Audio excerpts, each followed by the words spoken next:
அவர் தான் நாம் எது தமிழில் பேசுகிறதெல்லாம் சசி தரூருக்கு டிரான்ஸ்லேட் பண்ணி சொல்ல போகிறார்.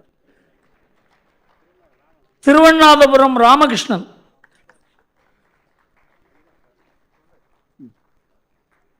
கட்டுரையாளர். கரிகாலன், கட்டுரையாளர். ரொம்ப நாளைக்கு அப்புறம் துக்ளக்கில் திரும்ப எழுத ஆரம்பிச்சிருக்கார். முரளி, அலுவலக நிர்வாகி. பத்மநாபன், அலுவலக உதவியாளர். அவர் தான் டீ காஃபி கொடுத்து எல்லோரையும் சந்தோஷப்படுத்துபவர். சிவா, ஃபோட்டோகிராஃபர். வந்திருக்காரா?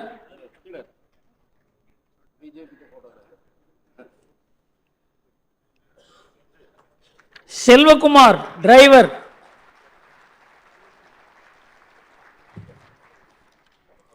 காந்தன், இப்போ இந்த நெக்டர் ட்ராப்ஸ் எல்லாம் பார்த்தீங்களே, அதெல்லாம் தயார் பண்ணவர். எங்களுக்கு ரொம்ப நாளாக இந்த டிஜிட்டல் ஒர்க் பண்ணிட்டு இருக்காங்க. சார்ட்டர்ட் அக்கௌண்டன்ட் அவர். Senior executive, consumer durable conglomerate, experienced in creativity, அதெல்லாம் ரொம்ப விஷயம் தெரிஞ்சவர். நீங்கள் பாலகிருஷ்ண சாஸ்திரிகள்னு ஒரு பெரிய வித்வான் கேள்விப்பட்டிருப்பீங்க, பௌராணிகர், அவருடைய பிள்ளை. வைத்திய அதாவது இந்த மாதிரி ஒரு ப்ரோக்ராம் அரேஞ்ச் பண்ணுறதுங்கிறது ரொம்ப கஷ்டம். திடீர்னு அண்ணாமலை காணோம், என்ன ஆகுது, இது மாதிரிலாம் ஒரே பிரச்சனையாக வந்துட்டு இருக்கோம். அதுக்கெல்லாம் நிர்வகிக்கிறதுக்கு ஒரு சின்ன டீம் இருக்குது. அதில் வைத்திய Subramaniam, Sastra university vice chancellor. பார்த்தா அப்படி தெரியாது, நம்புங்க, அவர் வைஸ் சான்சலர் தான். ஸ்ரீதர் காமகோடி,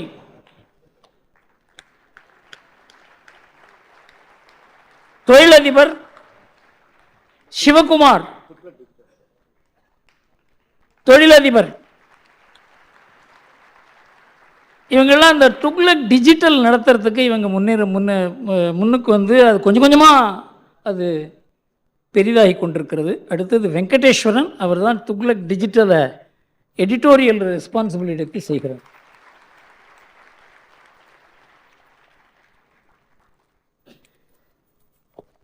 நாம் ரெண்டு வித்தியாசமானவர்களை இங்கே அழைச்சிருக்கோம். ஒன்று சசி தரூர், அவரை பற்றி சொன்னேன். அண்ணாமலை வந்து நம்மோட சேர போகிறார்.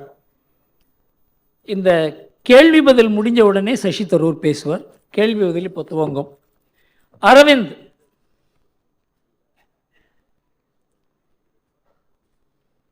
ஆசிரியர் அவர்களுக்கு வணக்கம். எனக்கு 2 கேள்விகள் சார். முதல்ல, வரும் தேர்தல் பிரச்சாரத்தில் ஒரு சில கட்சியினர் வந்து நார்த் வர்சஸ் சவுத், அதாவது இந்த வட இந்தியர்கள் வந்து ஒரு சில விமர்சனங்கள் வந்து பேசி அவங்க வட்டத்தட்டுற மாதிரி இருக்கு. அதை பற்றி ஆசிரியர் கருத்து. அடுத்தது வந்து 2 வருஷமா 2 யுத்தங்கள் சார். ஆனால் வந்து ஐநா சபையால் அதை தடுக்கவே முடியல. Is the United Nations losing it's relevance sir? இந்த நார்த் வர்சஸ் சவுத் என்ன கேட்டீங்க? இந்த கேள்வி புரியல. இந்த நார்த் வர்சஸ் சவுத், அதாவது வட இந்தியர்கள் தென்னிந்தியர்கள் அந்த பிரிவினையை பேசுற மாதிரி இருக்கு. அவங்க வசதி இவங்க மட்டும்ன்ற மாதிரி சில பேச்சுக்கள். சார், நம்ம நாட்டில் மக்களை பிரித்து பேசுறது அப்படிங்கிறது தான் அரசியலாகவே ஆகிவிட்டது. இந்த நாட்டை ஒற்றுமைப்படுத்தி சுதந்திரம் வாங்க வேண்டும் என்று ஏராளமான பெரியோர்கள், அது விவேகானந்தர்லேருந்து ஆன்மீகத்துறையிலையும் அரசியலையும் தேசியத்தையும் கலந்து பேசினவங்க, மகாத்மா காந்தி, சர்தார் பட்டேல், ஜவஹர்லால் நேரு கூட, பல வித்தியாசங்கள் இருந்தால் கூட இந்த நாட்டை ஒற்றுமைப்படுத்த வேண்டும் என்று நினைத்தவர்கள். இப்போ என்ன இருக்குது அரசியலில், எப்படி பிரிக்கலாம், பிரித்து எப்படி நாம் அதுக்குள்ளே நாம் புகுந்து ஓட்டு வாங்கலாம்ங்கிற ஒரு வாக்கு வங்கி அரசியல் வந்த பிறகு எத்தனையோ விதமாக முஸ்லீம், கிறிஸ்தவன், இந்த ஜாதி அந்த ஜாதி, அதே மாதிரி நார்த் வர்சஸ் சவுத். பல பேருக்கு இந்த எலக்ட்ரல் ஹிஸ்ட்ரியே தெரியாது. 1977 காங்கிரஸ் எங்கே பார்த்தாலும் நார்த்து பூரா ஒரு சீட்டு கூட வரல. குவாலியர் ஒன்று தான் எனக்கு தெரிஞ்சு அவங்க வெற்றி பெற்றாங்க. சவுத் பூரா காங்கிரஸ் வந்தது. அப்போ காங்கிரஸ் என்ன, அது பிரிவினை பார்ட்டியா? அதாவது எந்த அளவுக்கு நமக்கு வந்து சமீபத்தில் நடந்த ஒரு அரசியல் மாற்றங்கள் கூட தெரியாத, இப்போ ஏதோ north party BJP, south party மற்றவர்கள் அப்படின்னு பேசுகிறது அரசியலில் அவங்களுக்கு விஷயம் புரியலேங்கிறது ஒன்று மாத்திரம் இல்லாத இந்த மாதிரி பேசுகிறதே ஒரு ஃபேஷன் ஆகிவிட்டது. அதனால் இந்த நார்த் வர்சஸ் சவுத் என்கிறதுக்கு அர்த்தமே கிடையாதுங்கிறது தான் என்னுடைய கருத்து. இந்த யுத்தங்களை ஏன் நிறுத்த முடியல அப்படின்னா, யுத்தங்களை செய்வதே இந்த ஐநாவில் யார் யாருக்கு இந்த யுத்தம் செய்வதை நிறுத்தக்கூடியவங்களோ அவங்க தான் ஐநாவில் இருக்காங்க. யுத்தம் செய்பவர்களும் அவர்கள் தான். அதை பற்றி நம்ம சசி தரூருக்கு நல்லா தெரியும். ஏன் காரணம் என்னென்னா, ஐநா சபையை பற்றி யாராவது பேச முடியும்னாக்க 30 ஆண்டுகள் ஐநா சபையில் பெரிய பெரிய பதவி வச்சிருக்காரு. I request you to say a few words about the state of United Nations then and now and how it has weakened, because this is one of the questions which is agitating the Tughlaq reader's mind, and I get a lot of questions on that, but it is very difficult to explain in a few words which you may perhaps. இன்றைக்கு ஐநா சபை பலம் இழந்திருக்கிறது. அது வெறும் சேட்டர்ஸ் club மாதிரி ஆயிடுது.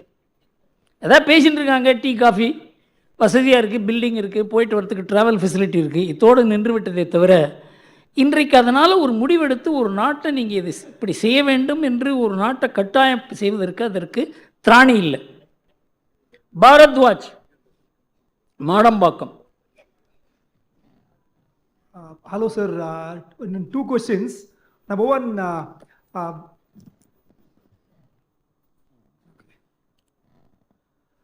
பாஜக மீது இன்னைக்கு பல கட்சிகளுக்கு பயம் அதிகமாக இருக்குது. ஸோ இன்ஃபேக்ட் யாருக்கு அதிக பயம் அப்படின்னு தான் நம்மளுக்கு புரியவே இல்லை. ஆனால் திமுக, அதிமுக, காங்கிரஸ் இது நீங்கள் 1, 2, 3 அப்படின்னு ஆர்டர் படித்து யாருக்கு பயம் அப்படின்னு நீங்கள் சொல்லணும், அதிகம் அப்படின்னு நீங்கள் சொல்லணும். This question number 1. Question number 2 sir, இன்னைக்கு மந்த்லி 2 டைம்ஸ் இன்ஃபேக்ட் ஒரு ப்ராக்டிஸாக போச்சு. ஏடிஎம்கேக்கு பிஜேபியோட அலையன்ஸ் இல்லை அப்படின்னு சொல்லி இன்ஃபேக்ட் ரீசெண்டாக எஸ்டிபிஐ மீட்டிங் கூட எடப்பாடி அவர்கள் அட்டன் பண்ணிட்டாரு. இதுக்கு மேலே எதுக்கு பாஜக ஒரு சைலண்ட் மோட்லேயே இருக்கு, பேச மாட்டேங்குது?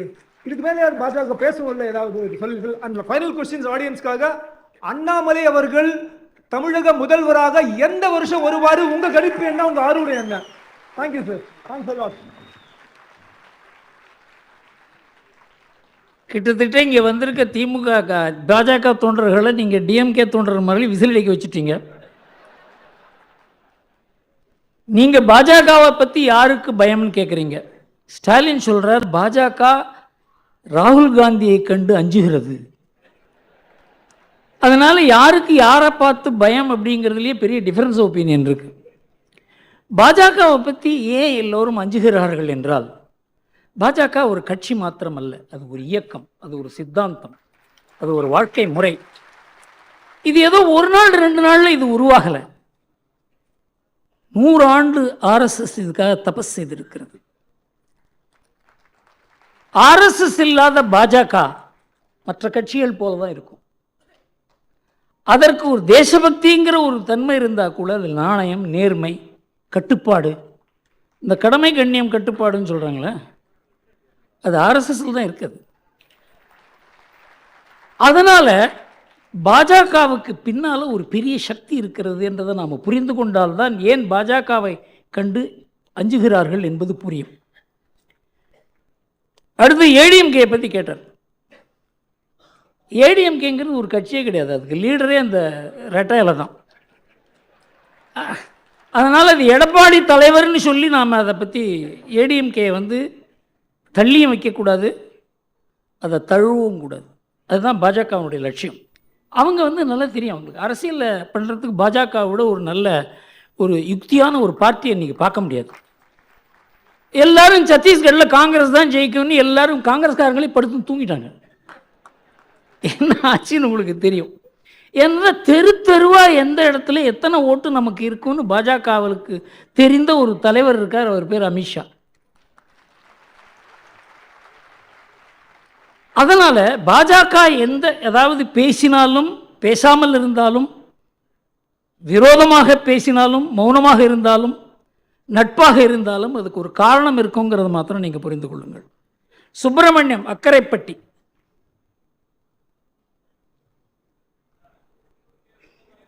அக்கரைப்பட்டி சுப்பிரமணியம் இல்லையா?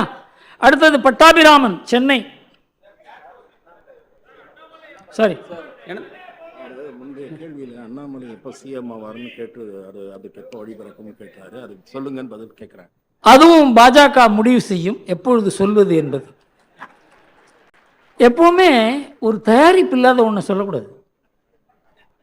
தயாரிப்புடன் தான் எதையுமே செய்ய வேண்டும். எனக்கு அரசியலில் ரொம்ப நாள் 1976 77லேருந்து ரொம்ப ஆழ்ந்த ஒரு ஈடுபாடு உண்டு. நான் கண்டது என்னவென்றால், எதைக்குமே ஒரு தீவிரமான ஒரு தயாரிப்பு இருக்கணும்.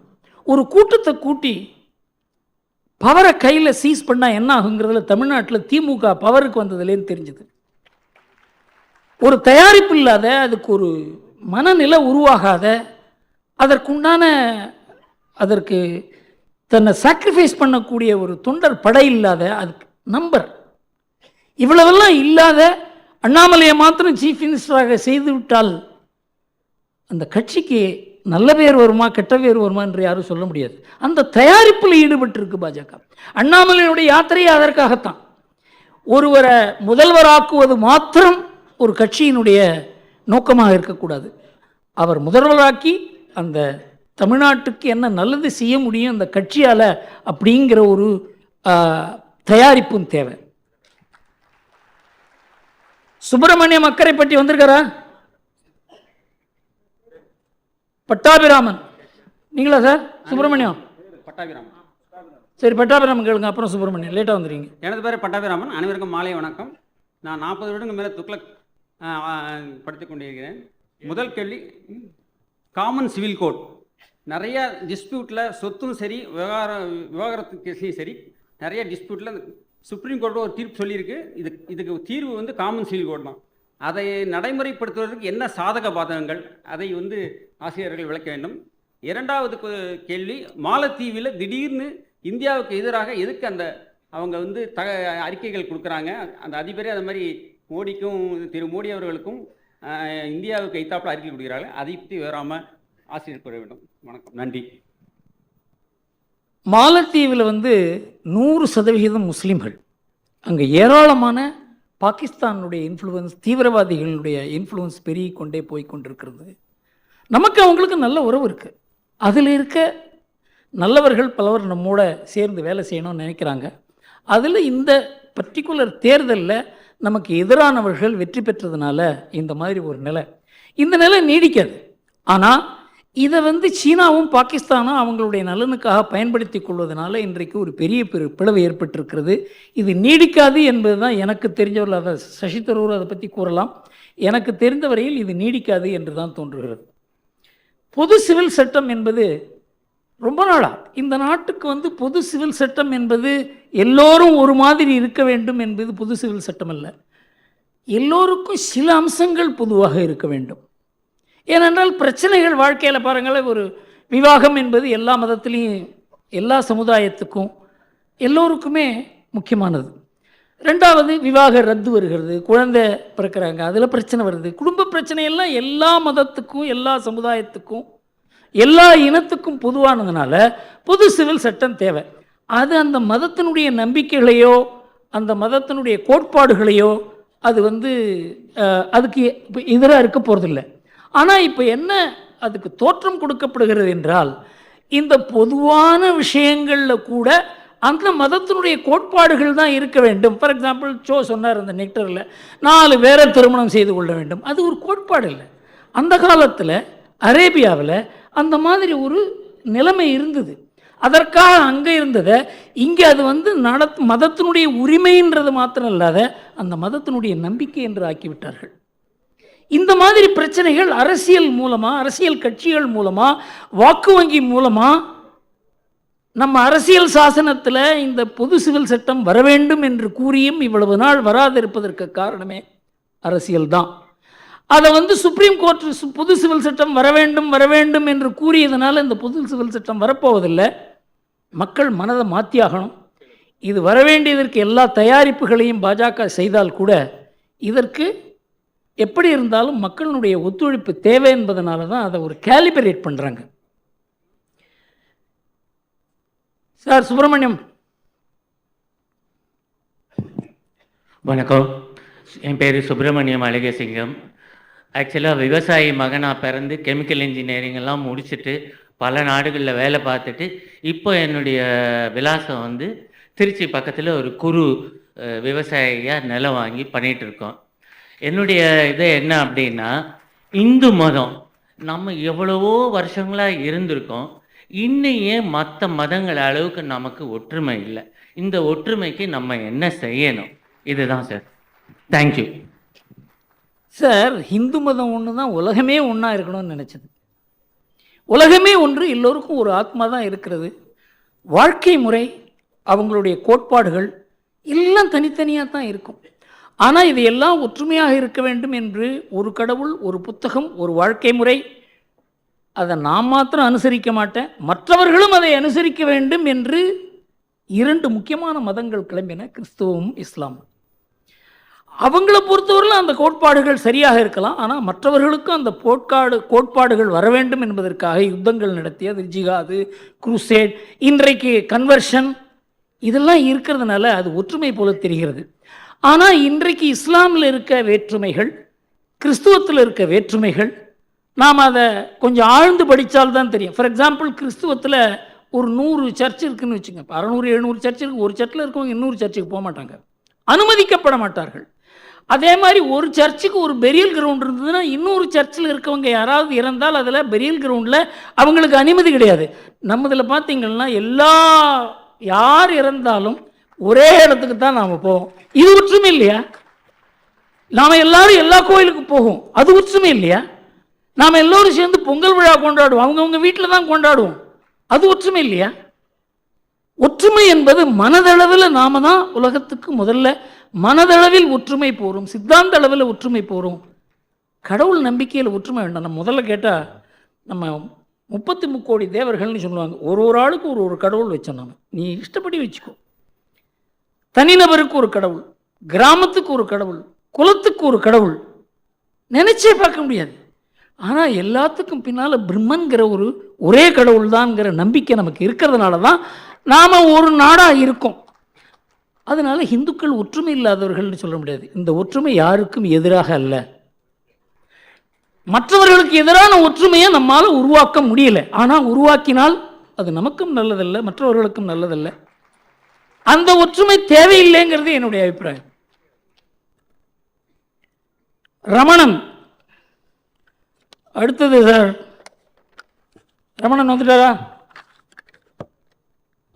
சார் ரமணன், சென்னை 116. ஒரு செகண்ட் இருங்க சார். ராமச்சந்திரன், ரவி, நாகராஜன், பாலசுப்ரமணியம், குணசேகரன்.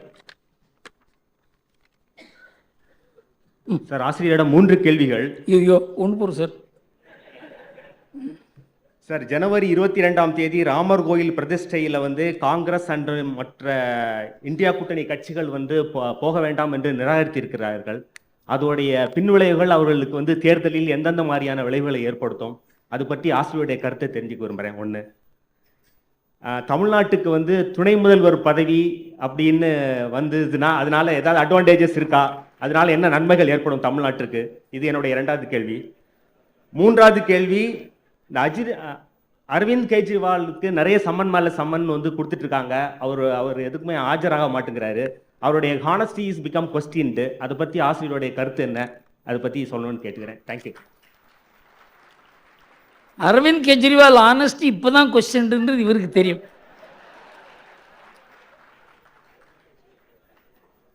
லஞ்ச ஊழலை எதிர்த்து எல்லா கட்சிகளும் லஞ்ச ஊழல் செய்யும் கட்சி, என் கட்சி மாத்திரம்தான் தூய கட்சி என்று சொல்லி அவர் ஒரு கட்சி அமைத்தார். அதற்கு முன்னால் எனக்கும் அவருக்கு ஒரு வாக்குவாதம் நடந்தது.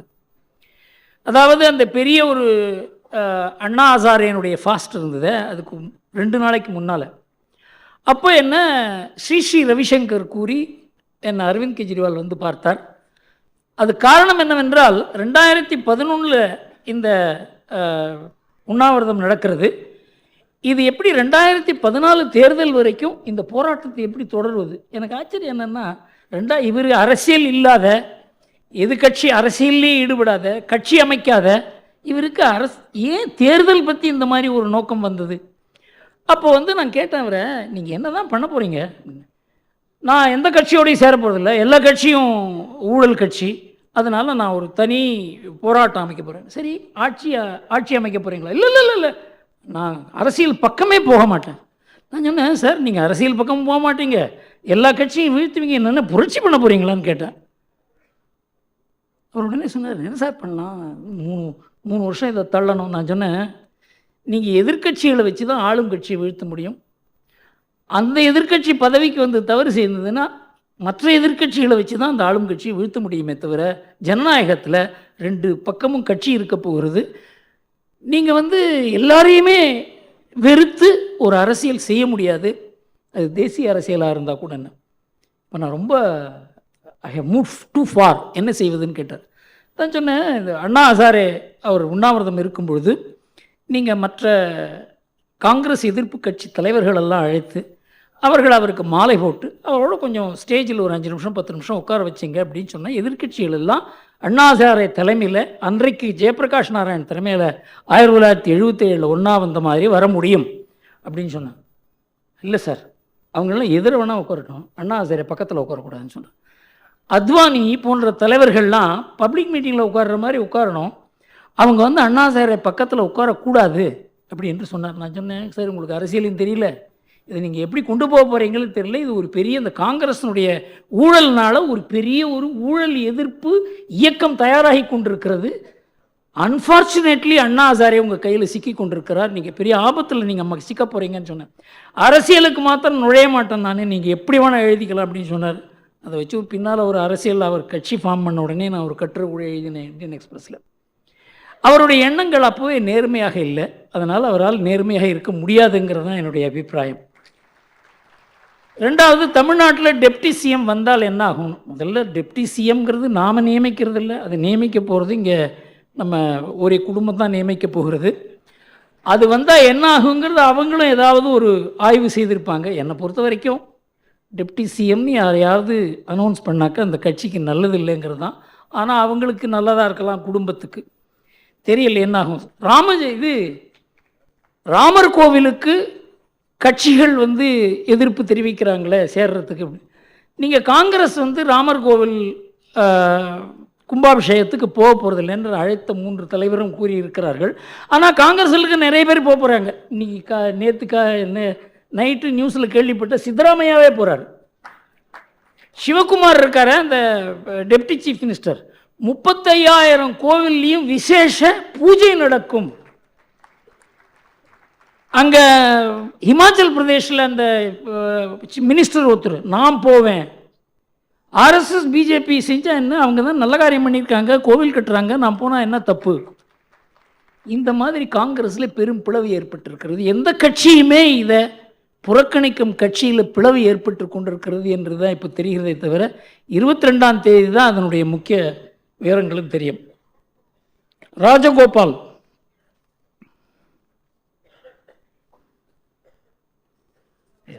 மேடையில் வீட்டிற்கும் அதை உற்று நோக்கும் அனைத்து அரசியல் அறிவு ஜீவிகளுக்கும் என் அன்பார்ந்த மாலை வணக்கங்கள். My question is simple and straight forward. திமுகவின் ஊழல் அனைத்து வட்டங்களிலும் அனைத்து துறைகளிலும் உலக பிரசித்தம். அதை அடக்குவதற்கும் ஒடுக்குவதற்கும் பாஜக ஏன் இவ்வளவு தயங்குகிறது? I think it is going in slow motion mode. I would like to know why. Thank you sir. Sir, நீங்கள் இந்த பொன்முடி கேஸை பற்றி படிச்சிருப்பீங்க. பொன்முடி கேஸ் அது பின்னால் சொல்லுவேன், பட் உங்களை சுருக்கமாக சொல்கிறேன். அது 1996 2001 நடந்த ஊழல். அதுக்கப்புறம் அந்த கேஸை போட்டாங்க ஜெயலலிதா வந்து. அதை என்ன பண்ணாங்க, 2004 அந்த மேஜிஸ்ட்ரேட் இதில் கேஸில் ஒன்றுமே கிடையாதுன்னு தள்ளுபடி பண்ணிட்டார். அதை மறுபடியும் உயர்நீதிமன்றத்துக்கு கொண்டு போனால் உயர்நீதிமன்றமும் சொல்லிட்டு அதில் ஒன்றும் இல்லை இந்த கேஸில் அப்படின்னு. உச்சநீதிமன்றத்துக்கு போய் 2015 உச்சநீதிமன்றம் இந்த வழக்கில் ஆதாரம் இருக்கிறது, இதை நீங்கள் இன்வெஸ்டிகேட் பண்ணணும். எப்போ?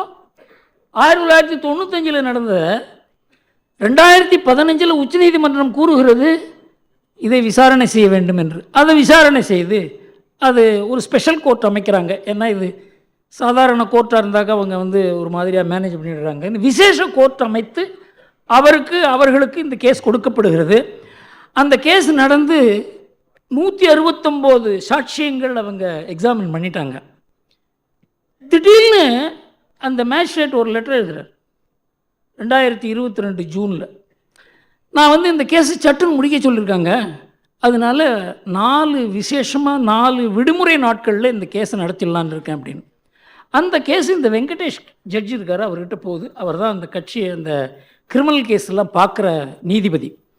அவருக்கு ஏதோ ஒரு மாதிரியா இருக்குடா, இந்த மாதிரிலாம் ஒரு ரெக்வஸ்ட் வருது அப்படின்னு. அதெல்லாம் நீங்கள் ஒன்றும் பண்ண வேண்டாம், நீங்களே இந்த கேஸை நடத்தக்கூடாது அப்படின்னு சொல்லிட்டார். ஏன்னா இது அவசரமாக நடத்துவதால் இதுக்கு பின்னால் ஏதோ ஒரு பின்னணி இருக்கிறது என்பது அவருக்கு புரிந்து விட்டது. அப்போ என்ன பண்ணுறாங்க, இது ரொம்ப முக்கியம், நாம் எல்லோரும் இதை பற்றி சிந்திக்க வேண்டும். 2 உயர் நீதிமன்ற நீதிபதிகள் சென்னையில் இருக்கவங்க நம்ம தலைமை நீதிபதிக்கு ஒரு கடிதம் எழுதுகிறாங்க. இந்த கேஸை வந்து விழுப்புரத்துலேருந்து வேலூருக்கு ட்ரான்ஸ்ஃபர் பண்ணலாம். எதுக்காக? அதை உச்ச நீதிமன்ற நீதிபதி பாவம் அவர் ஏற்றுக்கிட்டார். அதை அவருக்கு விஷயம் தெரியாது இது என்னன்னு. உடனே இந்த கேஸ் வேலூருக்கு ட்ரான்ஸ்ஃபர் ஆகிறது. 4 நாளில் 172 சாட்சியங்களை விசாரித்து 370 டாக்குமெண்ட்டை படித்து 280 பேஜில் ஒரு ஜட்ஜ்மெண்ட் எழுதி இவர் நிரபராதி அப்படின்னு சொல்கிறாங்க. இந்த மாதிரி ஒரு ஜுடிஷியல் சிஸ்டம் இருக்கும் பொழுது மோடி என்ன பண்ண முடியும்? யார் தான் என்ன பண்ண முடியும்? அதனால் விஜிலன்ட் பப்ளிக் ஒப்பீனியன் மூலமாகத்தான் இதை பண்ண முடியும். அது மாதிரி நாணயமாக இருக்க ஓரிரு நீதிபதிகள் மூலமாக தான் இந்த மாதிரி கேஸெல்லாம் வந்து வெங்கடேஷ் என்ன பண்ணார் தெரியுமா? அந்த கேஸை தன் கையில் எடுத்து இது விசாரிக்கப்பட வேண்டிய கேஸ் அப்படின்னு சொன்னதில் பெரிய ஒரு பூகம்பமே கிளம்பித்து. அவர் பேரெல்லாம் சொன்னாங்க. பெரியார் அப்போவே சொன்னார், நாம் சட்டம் பாஸ் பண்ணானே பாப்பான் தான் நீதிபதியாக இருந்து எல்லாத்தையும் நடத்துவான். அந்த மாதிரி அளவுக்கு நீச்சமான ஒரு பிரச்சாரம் நடந்தது. அவர் அதை கண்டு பயப்படலை. நான் தான் இந்த கேஸை நடத்துவேன்னு சொன்னார். உச்சநீதிமன்றம் கடைசியில் கூறியது, இந்த மாதிரியெல்லாம் ஒரு ஜட்ஜி இருக்கிறது நமக்கு கடவுள் வரப்பிரசாதம் என்று சொன்னார். அதனால் ஒரு பிரைம் மினிஸ்டர் ஏராளமான ஒரு அதிகாரத்தை கொடுத்து ஒரு பிரைம் மினிஸ்டர் வந்து விட்டதால் நீங்கள் லஞ்சமெல்லாம் குறைஞ்சிரும்னு நினைக்காதீங்க. இது ஒரு பிரம்மாண்டமான பிரச்சனை. ரவி யார்? ராமச்சந்திரன், டி ராமச்சந்திரன், திருச்சி. ராமச்சந்திரன், திருச்சி 21. கடந்த 2.5 வருடங்களில் திராவிடன் மாடல் ஆட்சி சாதித்த சாதனைகள் என்ன? இதனால் எதிர்வரும் காலங்களில் தமிழகமும் தமிழக மக்களும் சோதனைகள் வேதனைகள் எப்படி மக்கள் எதிர்கொள்ள இருக்கிறார்கள்? சார், இந்த துக்ளக் ஆஃபீஸில் எப்போவுமே கொஞ்சம் இந்த முரசொலியை படிப்போம். முரசொலியை படிக்காத நமக்கு தமிழக அரசியல் புரியறதோ இல்லையோ திமுக அரசியல் புரியாது. அதில் இந்த திராவிட மாடல் பற்றி எத்தனை முறை பேசியிருக்காங்க அப்படின்னு எழுதி சொன்னால் இந்த புஸ்தகம் பூரா எழுதிருக்கு. அதில் எத்தனை நாளில் ஒரு கிட்டத்தட்ட 5th July, 7th July, 2nd July, 8th July எல்லாம் திராவிட மாடல். இது எழுதி இந்த புஸ்தகம் முடிஞ்சிடுது சார், இந்த புஸ்தகம் போகாது, இன்னொரு புஸ்தகம் வேணும்னு கேட்குறாங்க. அது மாதிரி இந்த திராவிட மாடலுங்கிற வார்த்தையை அர்த்தம் இல்லாமல் இதை அகில இந்திய அளவுக்கு கொண்டு போவேன்னு கூறுகிற அளவுக்கு இங்கே ஒரு என்ன சொல்கிறதுன்னே புரியல. இது ஒரு அரசியலாக என்னன்னே தெரியல. இதெல்லாம் நம்ம பத்திரிகைகள் இதில் ரொம்ப திராவிட மாடல்னு எல்லா பேப்பரும் போடுறோம். பேர் குறிப்பிட விரும்பலை. எந்த பத்திரிகையும் இதுக்கு என்னையா அர்த்தம்னு கேட்கல. எந்த அரசியல் கட்சியும் கேட்கல. பாஜகவை தவிர யார் இது திராவிட மாடல்னா என்னன்னு கேட்கல. அதிமுகவுக்கு பயம், இதை கேட்டால் நம்ம திராவிடம் இல்லைன்னு சொல்லிவிடுவாங்களோன்னு பயம். பாஜகவை தவிர இது யாரும் திராவிட மாடல்னா என்னன்னு கொஞ்சம் சொல்லுங்கள் சார்னு யாருமே கேட்கல. எந்த பத்திரிக்கையும் கேட்கல, எந்த அறிவுஜீவியும் கேட்கல. அதனால் அவர் தொடர்ந்து பேசிக்கொண்டே இருக்கிறார். அதில் இன்னும் ஒன்று மாதிரி சேர்த்துருக்காரு. இப்போ அது பின்னால் சொல்கிறேன். எல்லாருக்கும் எல்லாம், அதுதான் திராவிட மாடல். அதனால் இதனுடைய சாதனையே என்ன அப்படின்னாக்க, எத்தனை முறை நாங்கள் திராவிட மாடல்னு சொன்னாலும் அது எதிர்ப்பதற்கு ஆள் இல்லை என்பது மாத்திரம்தான் அதனுடைய சாதனையை தவிர வேறு எதுவும் சாதனையாக நமக்கு தெரியவில்லை. ரவி, தர்மபுரி. அனைவருக்கும் பணிவான வணக்கம். இந்த பக்கமும் இல்லை, அந்த பக்கமும் இல்லை, மையம் என்று ஒரு கட்சி ஆரம்பித்த திரு கமல்ஹாசன் இப்போது எங்கே மையம் கொண்டிருக்கிறார்? 2வது கேள்வி, 2024 நாடாளுமன்ற தேர்தல் பாரத பிரதமர் திரு நரேந்திர மோடிக்கானது என்றால் 2026 சட்டமன்ற தேர்தல் திரு அண்ணாமலைக்கானது என்று எப்படி நிரூபிக்க வேண்டும் என்று தாழ்மையோடு கேட்டுக்கொள்கிறேன். நன்றி. முதல் கேள்வி என்ன சார் கேட்டீங்க? கமல்ஹாசன்.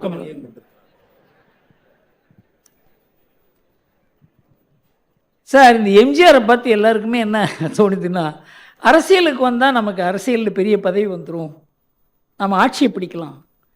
எம்ஜிஆர் அப்படி இல்லை. எம்ஜிஆருக்கு 2 முக்கியமான ஒரு அவருக்கு அட்வான்டேஜஸ் இருந்தது.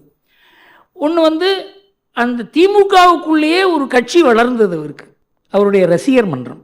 அது ரசிகர் மன்றம் கட்சிக்கு வெளியில் இல்லை. அவங்க பூத் மெயின்டெனன்ஸ்லேருந்து அவங்க எலெக்ஷனில் நிற்கிறதுலேருந்து அது ஒரு தனி பொலிட்டிக்கல் பார்ட்டியாகவே உள்ளே இருந்தது. அவர் வெளியில் வந்த உடனே ஒரு political party, readymade political party இருந்தது, யாருக்குமே இல்லை. நான் ரஜினியோட இதை பற்றி பேசியிருக்கேன். அவர் அரசியலுக்கு வரணும்னு சொன்னபோது இதெல்லாம் பேசும்பொழுது, சார் உங்களுக்குன்னு ஒரு அமைப்பு இல்லாத இந்த ரசிகர் மன்றத்தை மாத்திரம் வைத்து ஒரு கட்சி நடத்த முடியும் என்று எனக்கு தோன்றவில்லைன்னு நான் சொல்லியிருக்கேன் அவர்கிட்ட. வெளியில் எல்லோரும் என்ன நினச்சாங்க, நான் அரசியலை அவர் இழுக்கிறேன்னு நினச்சாங்க. கிடையாது, அவருக்கு ஆலோசனை தான் கூறினேன் நான். அதனால் எல்லாரும் என்ன நினைக்கிறாங்க, நமக்கு கூட்டம் வந்தாக்க நாம் ஒரு கட்சி நடத்தி விடலாம். அது மாதிரி ஏமாந்தவர் தான் கமல்ஹாசன். எங்கிட்டையும் பேசினார் அவர். ப்ரைவேட் கான்வர்சேஷன் தான், கொஞ்சம் சொல்லலாம் இருக்கேன். நான் கேட்டேன், சார் நீங்கள் 5 பேர் இருக்காங்களா சார் நீங்கள் நம்புற மாதிரின்னு கேட்டேன். 5 பேர். ஆனால் உன் நாணயமாக இல்லைன்னு சொல்கிறார். முதல்ல என்ன தான் கூப்பிட்டு கேட்டார். பல பேர் கேட்டிருக்கலாம், ஆனால் என்ன முதல்ல ஆரம்பத்திலே கேட்டார். நான் சொன்னேன், அப்போ நீங்கள் கட்சி ஆரம்பிக்காதீங்க சார்னு சொன்னேன். 5 பேர் நம்பிக்கையாக இல்லைன்னா ஒரு கட்சி ஆரம்பித்தா எப்படி நடக்கும்? அதனால் இதெல்லாம் ஒரு ஃபோர்தாட் இல்லாத, கற்பனை இல்லாத, பவர் கையில் வந்தால் என்ன ஆகும், என்ன மாதிரி ஆள்லாம் நம்ம சுற்றி இருக்கான், அவன்லாம் என்ன செய்வான், இந்த மாதிரி ஒரு சிந்தனை இல்லாத ஒரு போக்கு இருக்கிறதுனால கூட்டம் சேருவதால் மாத்திரம் ஒரு கட்சி அமைக்க முடியாது என்பதை நிறைய பேர் பார்த்துருக்கோம். ஓரளவுக்கு சக்ஸஸ் ஆனது விஜயகாந்த், அவராலையும் முடியாத போச்சு. அதனால் கூட்டத்தால் மாத்திரம் இன்றைக்கு ஒரு கட்சி அமைக்க முடியாது என்பதற்கு கமலஹாசன் உதாரணம். சார் 2024 பாஜக எந்த அளவுக்கு தமிழ்நாட்டில் ஒரு ஈர்ப்பை காமிக்கிறதோ அதுக்கு தகுந்தபடி 2026 பாஜக அண்ணாமலையை ப்ரொஜெக்ட் பண்ணும். சார் ஒரு ஆளை ப்ரொஜெக்ட் பண்ணுறது இப்படின்னு சொன்னாக்க, இப்போ ராம்தாஸ் கூட தான் அன்புமணியை ப்ரொஜெக்ட் பண்ணுறாரு. அன்புமணிக்கே ஒரு கூச்சமாக போச்சதில்லை. அந்த முறை இந்த துக்ளக்கில் ஆண்டு விழாவில் அவர் அழைத்திருந்தோம். அவருக்கு என்ன பண்ணுறதுன்னே புரியல. அவர் தான் முதலமைச்சர் கேண்டிடேட் அப்படின்னு சொல்லி பிஎம்கே சொல்லியிருக்கு. தயாரிப்பு இல்லாத அண்ணாமலையை அனௌன்ஸ் பண்ணுறது எந்த அளவுக்கு உச்சிதம்ங்கிறத பாஜக முதல்ல அவங்களுடைய தயாரிப்பு தான் முக்கியம். அண்ணாமலை ரெடி, கட்சி அப்படிங்கிறது பின்னால் தான் பார்க்கணும். ஓகே, அதனால் அண்ணாமலை முதல்வர் வேட்பாளராக வர வேண்டும் என்பதில் என்னை விட தீவிரமாக யாரும் இருக்க முடியாது. ஆனால் அதுக்கு வேண்டிய தயாரிப்பு இல்லை என்றால் அதன் மூலமாக நல்லது நடக்குமா கெடுதல் நடக்குமா என்பதையும் நாம் யோசிக்க வேண்டும். ஆனால் என் மனதில் பாஜகவினுடைய வளர்ச்சி இந்த வருகிற 2 ஆண்டில் எப்படி இருக்கோ அதுக்கு தகுந்த மாதிரி இந்த முடிவு ஏற்படும் என்று தோன்றுகிறது. வி நாகராஜன். என் பெயர் ராமகிருஷ்ணன், திருமணாதபுரம் ராமகிருஷ்ணன். ஸோ விட்டீங்க எங்கே சார்? விடுங்க. திருமணாதபுரம் ஆமாம் ஆமாம் ஆமாம், கரெக்ட் கரெக்ட். திருமணாதபுரம் ராமகிருஷ்ணன் பெயர். அனைவருக்கும் வணக்கம், ஆசிரியருக்கும் வணக்கம். என்னுடைய கேள்வி என்னன்னா, தமிழ்நாட்டில் துக்ளக் வாசகர்கள் எல்லா மாவட்டங்களிலும் இருக்கிறார்கள். ஸோ தேசிய உள்ளங்களுடைய கோரிக்கை என்னன்னா, இந்த மாதிரி துக்ளக் ஆண்டு விழா இந்த வருடமாவது பல்வேறு இடங்களில் தொடர்ந்து நடக்க வேண்டும். இந்த ஒரு ஃபங்க்ஷனோடு இல்லாமல் மற்ற ஊர்களில் திருச்சி, மதுரை, திருநெல்வேலி, சேலம், கோயம்புத்தூர் எல்லா இடத்துலையும் நடக்கணும். இந்த வருஷமாவது மேக்குள்ளே நடக்கணும் அப்படின்னு எதிர்பார்க்குறாங்க. தேசிய உள்ளங்கள் நான் சொல்கிறது என்னென்னா, உங்களுக்கு எல்லாருக்குமே தெரியும் அது பாஜகவினர் தான். பிகாஸ் தேசியம் அப்படிங்கிற கான்செப்டை காங்கிரஸ் கம்ப்ளீட்டாக கைவிட்டதுனால அது ஃபுல்லாக இப்போது பிஜேபிக்கு வந்துடுச்சு. அதுதான் என்னுடைய கோரிக்கை. நீங்கள் சொல்கிறத துக்ளக் பண்ண முடியாது, பிஜேபி தான் பண்ணணும்னு தோணுது எனக்கு. இந்த ஒரு ஆண்டு விழா நடத்தி முடிக்கிறதுக்கே கஷ்டப்படுறேன் சார். எல்லாம் இங்கே பாருங்கள், துக்ளக்கில் எல்லாம் 60-70 வயசு. ரமேஷுக்கு என்ன வயசு? யங்ஸ்டர் இவர் தான். வயசு என்ன? 62. இவர் தான் எங்கள் யங்ஸ்டர். அதனால் எங்கள் கஷ்டம் உங்களுக்கு தெரியாது. துக்ளக் ஆண்டு விழா நடத்துவது என்பது ஒரு தடவை நடத்தினோம். ஸோ இது எந்த இதில் நடத்தினோம்? 49 50வது பொன்விழா போது நடத்தினோம். பெரிய சக்ஸஸ். எங்கே போனாலும் கூட்டம் வரணும் வரணும் அப்படின்னு சொல்லி எங்களால் தான் முடியல. அதனால் துக்ளக்கு இருக்க வரவேற்பை வைத்துக்கொண்டு அங்கங்கே ஆண்டு விழா நடத்த வேண்டும் என்றால் அதற்காக ஒரு தனி அமைப்பு தேவை. இதெல்லாம் வந்து இன்னைக்கு யோஜனை பண்ணுற ஸ்திதியில் நாங்கள் இல்லை. இந்த எலெக்ஷன்லாம் முடியட்டும், எல்லா கட்சியுமே அப்படி தான் இருக்காங்க. நம்ம கட்சியெல்லாம் பற்றி எழுதுகிற நம்ம துக்ளக் மாத்திரம் மாறுபட்டு இருக்க முடியாது. நல்ல ஐடியா தான், ஆனால் கஷ்டமாக இருக்குது. அடுத்தது V Nagarajan. Balasubramanian, Chennai sir. Sir எங்கே சார் இருக்கீங்க? பாலசுப்ரமணியன் சென்னையா? ஆமாம் சார், கூப்பிட்டீங்க சார். ஆமாம் ஆமாம், கரெக்ட். ஆமாம் ஆமாம் sir, India alliance, a group of gangsters, they are venom towards Modi and their anger to come to power. I feel they will do anything to come to power, like provoking the Muslims to do terror activities. Do you feel the BJP government is prepared to face them? Thank you. Sir, இந்த கூட்டணி அமைக்கிறதுன்றது இருக்கு, அது எவ்வளோ கஷ்டம்னு எனக்கு தெரியும். 1989 ரொம்ப தீவிரமாக இருந்தவன் நான். கூட்டணின்னு எப்போ அனௌன்ஸ் பண்ணாங்களோ அப்போவே ஆபத்து வந்துடுதுன்னு அர்த்தம். நாங்கள் என்ன 1989 நாங்கள் என்ன முடிவு பண்ணோம், அது பின்னால் சொல்லலான்னு இருக்கேன். கூட்டணிங்கிற பேரையே உபயோகப்படுத்தாதீங்க அப்படின்னு சொல்லி, அந்தந்த ஸ்டேட்டில் என்னென்ன அட்ஜஸ்ட் பண்ண முடியுமோ பண்ணுங்க அப்படின்னு சொல்லி தான் 1989 ராஜீவ்காந்தியை தோற்கடிக்க முடிஞ்சது. கூட்டணின்னு சொன்ன உடனேயே யார் தலைவர், யார் செக்ரட்டரி, யார் மினிஸ்டர், யார் பிரைம் மினிஸ்டர், இதில் போய் மாட்டிக்கிட்டாங்க. அதனால் இந்தி கூட்டணி அப்படின்றதுக்கு வெற்றி பெறுவதற்கு வாய்ப்பு இல்லை. ஆனால் நிறைய ஒரு குழப்பங்களை உருவாக்க முடியும் அவங்களால. ஆனால் அதை வந்து இன்றைக்கு பாஜக இருக்கிற நிலைமையில் இந்த குழப்பங்கள் எல்லாம் அவங்களால எதிர்கொள்ள முடியுங்கிறது தான் என்னுடைய நம்பிக்கை. நாகராஜன். அனைவருக்கும் மாலை வணக்கம். ஜாதிவாரி கணக்கெடுப்பு இதை வந்து தமிழக அரசு மத்திய அரசு பக்கம் தள்ளிவிட்டு இருக்கிறது, எல்லா இடத்துலையும் எடுக்கணும்னு. ஆனால் ஆசிரியர் பல ஆண்டுகளுக்கு முன்பாக ஜாதி ரீதியாக ஒரு ஆய்வு கட்டுரை நடத்தி துக்ளக்கில் வெளிவந்தது. லூதியானா, மத்திய பிரதேசம், குஜராத் மற்றும் சென்னை குப்பங்களில் கூட எந்த அளவுக்கு ஜாதி ரீதியாக அவங்க பொருளாதார முன்னேற்றத்துக்கு உதவுதுன்றது. அப்போ இந்த ஜாதி ரீதியாக கணக்கெடுத்து இதை அமுல்படுத்தி இந்த தமிழகத்தினுடைய பொருளாதார நிலையை உயர்த்த முடியுமா அப்படி என்பதற்கு அந்த கட்டுரை திரும்ப துக்ளக்கில் வெளியிடப்படுமா? அது கட்டுரை மாத்திரம் இல்லை, 1992 நாடு முழுவதும் 11 ஆண்டுகள் நான் வந்து பயணம் செய்து எந்தெந்த இடத்துல தொழில் முனைவோர் இருக்காங்க, தொழில் அதுவாக வளர்ந்திருக்கிறது, அரசாங்கத்தினுடைய உதவி இல்லாத தொழில்கள் எப்படி வளர்ந்திருக்கிறது, அதில் தான் லூதியானா, பட்டாலா, ராஜ்கோட், ஜாம்நகர், மோர்பி இந்த மாதிரி பல இடங்களுக்கு போய் தமிழ்நாட்டிலையும் சிவகாசி அந்த மாதிரி இடங்களை பார்த்தபோது என்று தெரிஞ்சதுன்னா, சமுதாயங்கள் மூலமாகத்தான் தொழில் வளர்கிறது, தொழில் முனைவோர் வளர்கிறார்கள், ஒருத்தர் ஆதரவு கொடுக்குறாங்க, அவங்களுடைய சேமிப்புகளை அவங்களுக்கு தெரிஞ்சவங்களுக்கு கொடுக்குறாங்க, சமுதாயத்தில் ஒரு கண்ட்ரோல் இருக்குது, யாரும் தவறு செய்ய முடியாது. இதனால் அது ஒரு சோஷியல் கேபிட்டல் என்று நான் பெரிய அளவுக்கு இதை பற்றி எழுதியிருக்கேன்.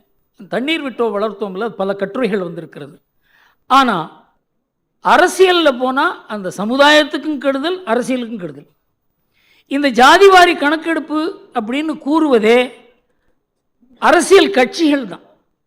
அவங்களுக்கு வந்து இந்த ஜாதியை எப்படி நம்மோட சேர்த்துக்கிறது, மற்ற ஜாதியோட, என்ன 2 ஜாதியை பிரிக்கிறது தான் அரசியலே இன்றைக்கு. ஆனால் யார் வந்து வியாபாரம் பண்ணுறாங்களோ, தொழில் பண்ணுறாங்களோ, மற்ற ஜாதியோட நல்ல உறவு இருக்கணும்னு நினைப்பாங்க. ஸோ பொருளாதாரத்தில் ஜாதி எல்லோரையும் இணைக்கிறது, அரசியலில் ஜாதி எல்லோரையும் பிரிக்கிறது.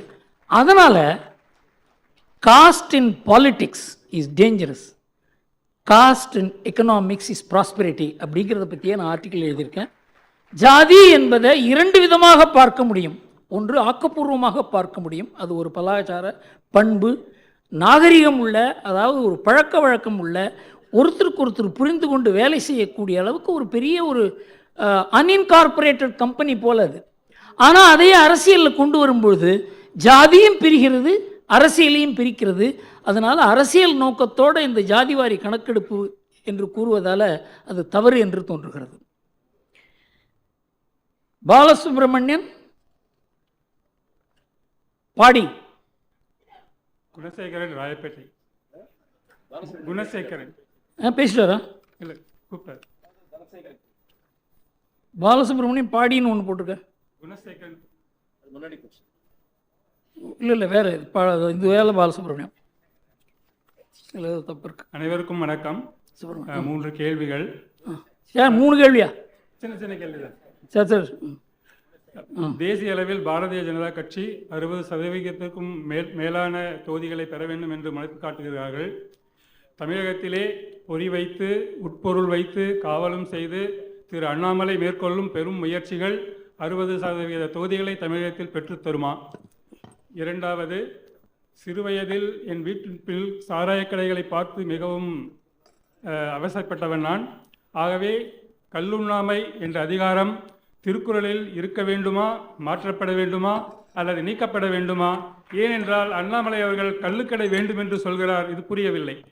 மூன்றாவது, 3 முறை முதல்வர், 3 முறை பாரத பிரதமர், நிகழாண்டில் பெரும் உலகத் தலைவர்கள் ஒருவரான மோடி அவர்கள் எப்போது உன்னத உலகத் தலைவராக வருவார்? 26க்கு பிறகா, அதற்கு முன்பேயா? இதுதான். நன்றி. சார், இந்த கள்ளு சாராய விஷயம் இருக்க, அது மனிதனுடைய குணத்தை சம்பந்தப்பட்டது. இதற்கு காந்தி ஒரு பெரிய மூமெண்ட்டே நடத்தினார் அதுக்கு எதிராக. அதெல்லாம் இப்போ பண்ணுறதுக்கு ஆள் இல்லை. இன்றைக்கு நாம் போலீஸை நம்பி தான் இதை பண்ணுறோம். இந்த மதுவிலக்கை கொண்டு வரும்போது கள்ளச்சாராயம் காய்ச்சறாங்க, அது போலீஸும் கள்ளச்சாராயம் காய்ச்சறவங்களும் சேர்ந்துக்கிறாங்க. அதனால் இது ஒரு பிரம்மாண்டமான பிரச்சனை. இதை வெறும் அரசியல் நோக்கத்தோடு மாத்திரம் பார்க்க முடியாது. எல்லா எதிர்க்கட்சியும் இதை இந்த சாராயத்தை ஒதுக்கி விடணும் என்று கூறுவார்கள். ஆனால் ஆளுங்கட்சியான உடனே அவங்களுடைய இது இங்கே திமுக என்ன பாருங்கள், இந்த கனிமொழி தான் சொன்னாங்கன்னு நினச்சாங்க. ஒரே ஒரு பொய் தான் சொன்னோம், மதுவிலக்கு கொண்டு வருவோன்னு சொல்லி.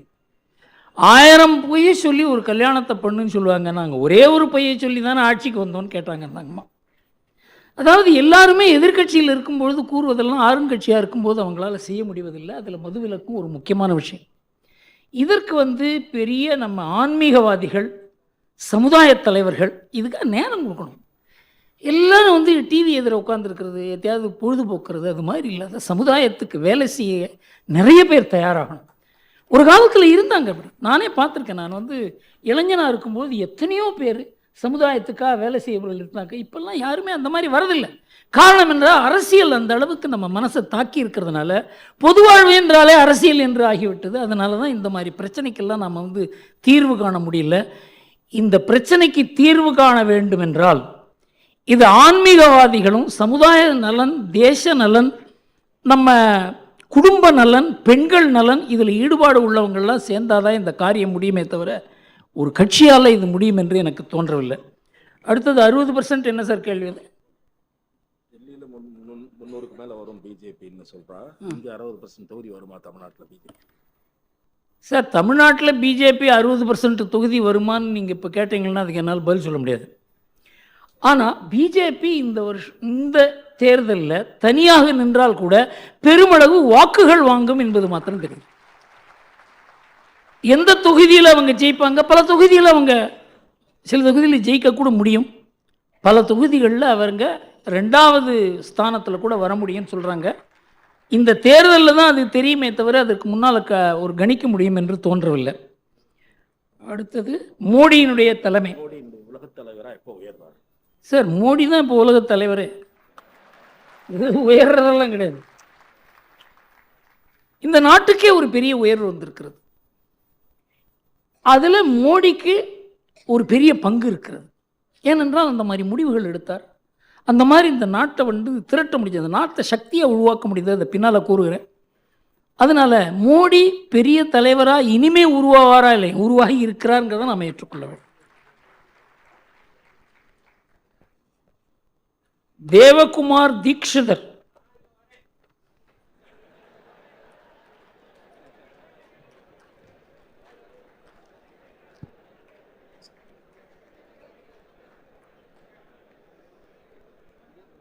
என்ன சார் வர சார் கேள்வி கேட்டாங்க.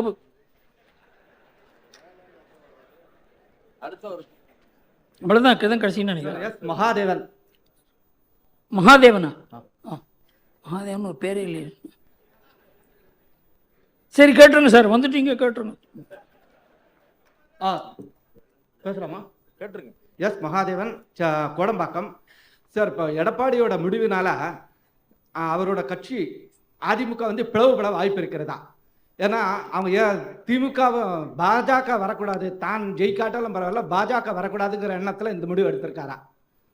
ஏன்னா அவங்க ஆல்ரெடி 2 பேருமே பங்காளி, அங்கே உள்ள அறிவாளிகள் ஆல்ரெடி பேசியிருக்காங்க. அடுத்தது திமுகவும் சிறுபான்மை ஓட்டை பிரிக்கணுங்கிறதுக்காக ஏதோ ஒரு நிர்பந்தத்தால் இந்த முடிவு எடுத்திருக்காரா? 2வது கேள்வி, இப்போ கேஜ்ரிவாலுக்கு சொன்னீங்க, அது மாதிரி சிபு சேரனும் 7 தடவை வந்து இடி சம்மனை வந்து வாய்தா வாங்கி தள்ளி போட்டுக்கிட்டே இருக்காரு. இது எப்படி இடி வந்து ஒரு அராஜகம் பண்ணாதான் அவங்களை வந்து கைது பண்ணுவாங்களா? இல்லை சட்டத்தில் என்ன சொல்லியிருக்கு? 3 தடவை தான் வாய்தா அலவுடு, 4வது தடவை அவங்க அரெஸ்ட் பண்ணி தான் ஆகணும். ஸோ இது பற்றி உங்களோட கருத்து என்ன? 3வது, திராவிட கட்சிகளின் காலம் முடிந்து இப்போ அண்ணாமலை காலம் தொடங்கிவிட்டது. ஸோ இதற்கு பத்திரிகைகள், ஏன்னா ஆல்ரெடி ஷோ வந்து நம்மளுடைய பாரத பிரதமர் அவர் வந்து நிறைய தடவை ப்ரமோட் பண்ணியிருக்காரு இங்கே கூட்டிகிட்டு வந்து. அதுக்கு முன்னாடி பாரத பிரதமர் நரேந்திர மோடி யாருக்குமே தெரியாது, துக்ளக்கு தான் அவர் வந்து நல்லா அறிமுகப்படுத்தியது. அது போன்ற பத்திரிகைகள் திரு அண்ணாமலை அவரோட உழைப்பு கடுமையாக இருக்குது. ஸோ இதை வந்து அது விழலுக்கு இறைத்த வீணாக போயிடக்கூடாது. ஸோ அதுக்கு என்ன மாதிரியான அவர் வந்து ஒரு ஒத்துழைப்பு எடுத்துக்கணும்? நன்றி, வணக்கம். இப்போ நாம் எப்பவுமே ஒரு தலைவரை வச்சு தான் ஒரு வாய்ப்பு இருக்கா இல்லையான்னு, தலைவர் ரொம்ப முக்கியம். மோடி ஒரு தலைவராக உருவாக்குறதுக்கு அந்த ஒரு பெரிய ஒரு கட்சி, அதனுடைய சித்தாந்தம், அதுக்கு பின்னால் இருக்க தொண்டர்கள் தான் இருந்தாங்க. மோடி தலைவராக தனி மனிதனாக உருவாகலை. அதுபோல் தமிழ்நாட்டில் ஒரு மாற்றம் வரணும், இந்த திராவிட சித்தாந்தத்துக்கு மரியாதை குறைந்து கொண்டிருக்கிறது, அது பின்னால் பேசுகிறேன் எப்படி என்று. அதற்கு மாற்று கொண்டு வருவதற்கு பெரிய முயற்சி இன்றைக்கு பாஜக செய்து கொண்டிருக்கிறது. அதுக்கு ஒரு வெற்றி வர வேண்டும் என்று நாம் எல்லோரும் நினைக்கிறோம், எல்லாருமே அதற்கு ஒத்துழைப்பு கொடுக்கணும். ஆனால் இப்போ தான் நடக்கும், நாளைக்கு நடக்குமா, இவர் மூலமாக அப்படியே நடந்துருமா அப்படின்னு கேட்டால் அது என்னால் பதில் சொல்ல முடியாது. அடுத்தது இடி பற்றி சொன்னீங்க, சிபுசோரன். நம்ம சாதாரணமான ஆளுகள்லாம் 2வது சம்மன்லேயே அரெஸ்ட் பண்ணிவிடுவாங்க. அரசியல்வாதியாக இருந்து அதுவும் பதவியில் இருந்தாக்க அது பண்ண முடியாது. அரசியல்வாதிக்கு ஒரு இந்த சட்டம் வந்து அரசியல்வாதிக்கு இருக்கக்கூடாது. சட்டம் எப்போது அரசியல்வாதியை நெருங்குகிறதோ அப்போ வந்து அவருக்கு வந்து அது காழ்ப்புணர்ச்சியால் செய்கிறார்கள் என்று சொல்லுவாங்க. இந்த காழ்ப்புணர்ச்சிக்கும் இதுக்கு சம்பந்தமே கிடையாது. ஆனாலும் இன்றைக்கு வந்து இந்த இந்தி கூட்டணி எதுக்காக அமைச்சிருக்காங்கன்னா, இது பாஜகவுக்கு எதிராக இல்லை, இது இடிக்கு எதிராகத்தான் இந்த கூட்டணி அமைக்கப்பட்டிருக்கிறது. அதனால் இடி ரொம்ப கேர்ஃபுல்லாக தான் இதெல்லாம் பண்ணிகிட்டு இருக்காங்க. ஆனால் எப்படி இருந்தாலும் இப்போ பெங்காலில் பண்ணாங்க இல்லையா, அது மாதிரி நடக்கும். எடப்பாடியை பற்றி கேட்டாங்க. எடப்பாடியை பொறுத்த வரைக்கும் அவர் என்னால் புரிஞ்சிக்க முடியல. ஆனால் ஒன்று மாத்திரம் நிச்சயம், பின்னால் அதை கொஞ்சம் டீட்டெயிலாக சொல்லலாம்னு நினைக்கிறேன். திமுக எதிர்ப்புங்கிறது அவருக்கு முக்கியமாக இல்லை. இன்றைக்கு எது அதிமுகவினுடைய ஆத்மாவோ, எது அதிமுகவுக்கு பலத்தை கொடுக்கிறதோ, எது அதிமுகவுக்கு பெருமளவுக்கு இந்த அரசியல் நாட்டம் இல்லாதவர்களுடைய ஆதரவை கூட கொடுக்கிறதோ, வாக்குகளை கூட கொடுக்கிறதோ, அந்த திமுக எதிர்ப்பை அவர் கைவிட்டது அதிமுகவுக்கு பெரிய பலவீனமாக மாறும் என்பது தான் என்னுடைய அபிப்பிராயம். இவர் போய் தொப்பி போட்டு கொண்டு வந்ததுக்கால விபூதி அழித்து விட்டு அங்கே பிஎஃப்ஐ கான்ஃபரன்ஸில் போவதனால முஸ்லீம்கள் அவர்களுக்கு வாக்கு கொடுப்பாங்கன்னு தோணல எனக்கு. முஸ்லீம்களை மோடிக்கு எதிராக திருப்பி வைத்திருக்கிறது திமுக, அவங்களுக்கு தான் ஓட்டு போடுவாங்கங்கிறது என்னுடைய மனதில் இருக்கிறது. அதிமுக பிளவுபடுமா என்னங்கிறத பற்றி நான் சொல்ல தயாரில்லை. ஆனால் இந்த தேர்தலில் ஒரு பெரிய ஒரு அதிமுகவுக்கு அடி வந்தது அப்படி என்று சொன்னால் அதற்கு வாய்ப்பும் இருக்கிறது. தேவகுமார் தீக்ஷிதர் சார்.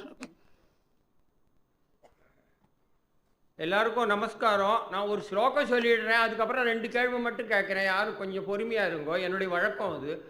ஓம் சர்வ தர்ம கணாதீஷம் சர்வதர்ம ஜகத்குரும் வந்தேஹம் சர்வபாவஜம் சர்வபோத பிரபோதமோம். என்னுடைய 2 கேள்வி. அதாவது இப்போ நம்ம ராமர் கோவில் கட்டின்னு இருக்கோம். ராமர் கோவில் வந்து பாரம்பரியமான சரித்திரபூர்வகமான கோவில்னு சொல்லி கட்டப்படுறது. ஆனால் நம்முடைய முன்னோர்கள் பாரம்பரியமான கோவில் எல்லாத்துக்கும் துவஜஸ்தம்ப பிரதிஷ்டை பண்ணினதுக்கு அப்புறம் தான் பிராண பிரதிஷ்டை பண்ணுவா. அப்படிதான் சாஸ்திரங்கள் வேதங்கள் சொல்றது. அப்படி இருக்குச்சே, ஏன் வந்து துவஜஸ்தம்ப பிரதிஷ்டை பண்ணாத அங்கே பிராண பிரதிஷ்டை பண்ணுறா இப்படின்றது என்னுடைய கேள்வி. துவஜஸ்தம்பம் ரொம்ப முக்கியம், வேத பிரகாரத்துக்கும் ஆகம சாஸ்திரங்கள் பிரகாரத்துக்கும். அதில் நம்மளுடைய தமிழ்நாட்டில் பார்த்தா ஆகம சாஸ்திர பிரகாரம் கோவில் தமிழ்நாட்டுக்கு தான் சிறப்பு வருது. இப்போ எப்படி செங்கோல் ஸ்தாபனம் பண்ணுற போது தமிழுக்கு ஒரு சிறப்பு கிடைச்சதுன்னு நம்ம சொல்கிறோமோ, அந்த மாதிரி இதுலேயும் தமிழுக்கு ஒரு வாய்ப்பு இருக்குது. அந்த வாய்ப்பு அங்கே ஏன் வரல, துவஜஸ்தம்ப பிரதிஷ்டை பண்ணலை? இதை தமிழ்நாட்டில் இருக்கிற பண்டிதர்களோ சாஸ்திரம் தெரிஞ்சவங்களோ ஏன் கேட்கல? இதை பற்றி வேதபூர்வமான பிராண பிரதிஷ்டை, துவஜஸ்தம்ப பிரதிஷ்டை பண்ணணும், இதை பற்றி ஏன் பண்ணலை? இதை பற்றி விசாரம் பண்ணி அதை பற்றி ஒரு சபை கூட்டுறதுக்கு நம்முடைய ஆசிரியர் அவர்கள் தன்னுடைய சோர்சஸ் மூலமாக எனக்கு வாய்ப்பு ஏற்படுத்தி தருவாரா? இதை பற்றி நான் பண்டித சபை எல்லா சபைகள் மூலியமாக நான் பேசுறதுக்கு ரெடியாக இருக்கேன். அதுக்கு இவர் ப்ராப்பர் சேனல் மூலமாக இதை கொண்டு போவாரான்னு ஒரு கேள்வி கேட்குறேன். ரெண்டாவது என்னுடைய கேள்வி என்னன்னா, இப்போ நம்ம ராமர் கோவில் கட்டுறது இந்த நம்மளுடைய ஆஜாதிக்கா அமிர்த மகோத்சவம்னு சொல்ற நம்மளுடைய அமுத பெருவிழா இதனுடைய ஒரு அங்கமாக தான் நம்ம ராமர் கோவிலை கட்டுறோம்னு நான் படித்தேன் நிறைய இடத்துல. அதில் முக்கியமாக கர் கர் திரங்கா நம்முடைய மதிப்பிற்குரிய நரேந்திர மோடி பிரதம மந்திரி அவர்கள் சொன்னார், எல்லாரும் வீடு தோறும் மூவர்ண கொடி ஏற்ற வேண்டும்னுட்டு. ஆனால் ஏன் ராமரனுடைய வீட்டில் மூவர்ண கொடி ஏற்றப்படவில்லை அப்படின்றது என்னுடைய ரெண்டாவது கேள்வி.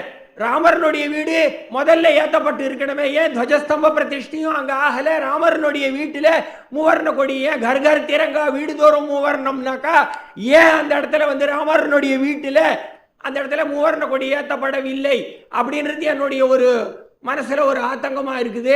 அதனால் இந்த ரெண்டு கேள்வியை நான் இந்த இடத்துல சமயம் சுருக்கமாக இருக்கிறதுனால நம்ம ஆசிரியர் மூலமாக இதுக்கு ஏற்பாடு பண்ணி தருவாரா, இதை ப்ராப்பர் சேனலுக்கு கொண்டு போவாரா, இதுக்கு தர்ம சபையை கூட்டுவாரா, எனக்கு ஏற்பாடு பண்ணி தருவாரான்னு அவரை நான் கேட்டுக்கிறேன். வாய்ப்பு வந்தாக்கா நான் அதுக்கு தர்ம சபையில் பேசுகிறதுக்கு ஒத்துழைக்கிறதுக்கு ரெடியாக இருக்கேன். இதுதான் என்னுடைய கேள்வி. ரெண்டு கேள்வியை சுருக்கமாக முடிச்சுக்கிறேன். நீங்கள்லாம் கேட்டதுக்கும் ஆசிரியர்களுக்கு நன்றி சொல்லிக்கிறேன். நமஸ்காரம் சார். ஆகம சாஸ்திரங்கள் எதுவுமே விந்தியாசுக்கு மேலே கிடையாது. ஆகம சாஸ்திரங்கள் பூரா விந்திய மலைக்கு கீழே தான். இங்கேயே இருக்க எல்லா கோயிலும் ஆகம கோவில்கள் இல்லை. அதனால் விந்திய மலைக்கு மேலே இருக்க எல்லா கோவில்களுமே ஆகம சாஸ்திரத்துக்கு கட்டுப்பட்டது இல்லை. பல கோவிலில் துவஜஸ்தம்பங்கள் கிடையாது. இந்த கோவில் கட்டுற சாஸ்திரங்கள் எல்லாம் அந்தந்த இடத்துக்கு தகுந்தபடி அமைத்திருக்கிறார்களே தவிர, நீங்கள் போய் இதில் கேதார்நாத்தில் ஏன் இப்படி இல்லை, பத்ரிநாத்தில் ஏன் இப்படி இல்லை, இதெல்லாம் கேட்க முடியாது. ஏன்னா அந்தந்த இடத்துக்கு தகுந்த சாஸ்திரங்கள் அதுதான் நம்ம இந்து மதத்தில் பெரிய விஷயம். பிள்ளையாருக்கு கோவிலே வேண்டாம், அதை ஒரு மரத்தடியில் வைக்கலான்னு இருக்கு. அது அலோவ் பண்ணியிருக்காங்க. அதனால் இந்த துவஜஸ்தம்பம் தேவை, இப்படித்தான் கும்பாபிஷேகம் நடத்த வேண்டும் என்பதெல்லாம் ஒரு ஆகம சாஸ்திரங்கள் உள்ள ஒரு இடத்துல, அதுவும் சவுத்தில் தான் இருக்குது. அதுலேயும் எல்லா ஆகம கோவில்கள் இல்லைங்கிறத நாம் புரிஞ்சு கொள்ள வேண்டும். அதில் வைதிக கோவில்கள் இருக்கின்றன. காமாட்சி அம்மன் கோவில் வைதிக கோவில், அதே மாதிரி திருவானைக்காவல் வைதிக கோவில், மற்றதெல்லாம் ஆகமத்தில் வைதிகம் இல்லாத கோவில். அதனால் இப்படித்தான் ராமர் கோவில் கும்பாபிஷேகம் நடக்க வேண்டும் என்று யாரும் கூற முடியாது. அங்கே இருக்கவங்க, காசியில் இருக்கவங்கள அந்த ஊரில் இருக்க எக்ஸ்பர்ட்ஸை கன்சல்ட் பண்ணி அதை பண்ணுறாங்க. அதில் எந்த அரசியல் தலையீடும் இல்லை, எந்த கட்சியும் இதை முடிவு பண்ணல, எந்த அரசாங்கமும் முடிவு பண்ணல. இதை தெளிவுபடுத்தி இருக்கிறார்கள். இதுலேயும் அரசியல் வந்திருக்கிறது. இதிலேருந்து நாம் தெளிவு பெற வேண்டியது ஒன்று என்னவென்றால், இதெல்லாம் பண்ணினவங்க இதுக்காக ரொம்ப கஷ்டப்பட்டுருக்காங்க. அவங்கள நான் கண்ணால் பார்த்தேன். எத்தனையோ பேர் உயிரிழந்திருக்காங்க. அதனால் அவங்களாம் ஒரு தவறான டிசிஷன் எடுக்க மாட்டாங்கங்கிறதுல நமக்கு நம்பிக்கை இருக்க வேண்டும். பத்திரிகைகளை நம்பி இதை நாம் பேசக்கூடாது என்று என்னுடைய அபிப்பிராயம்.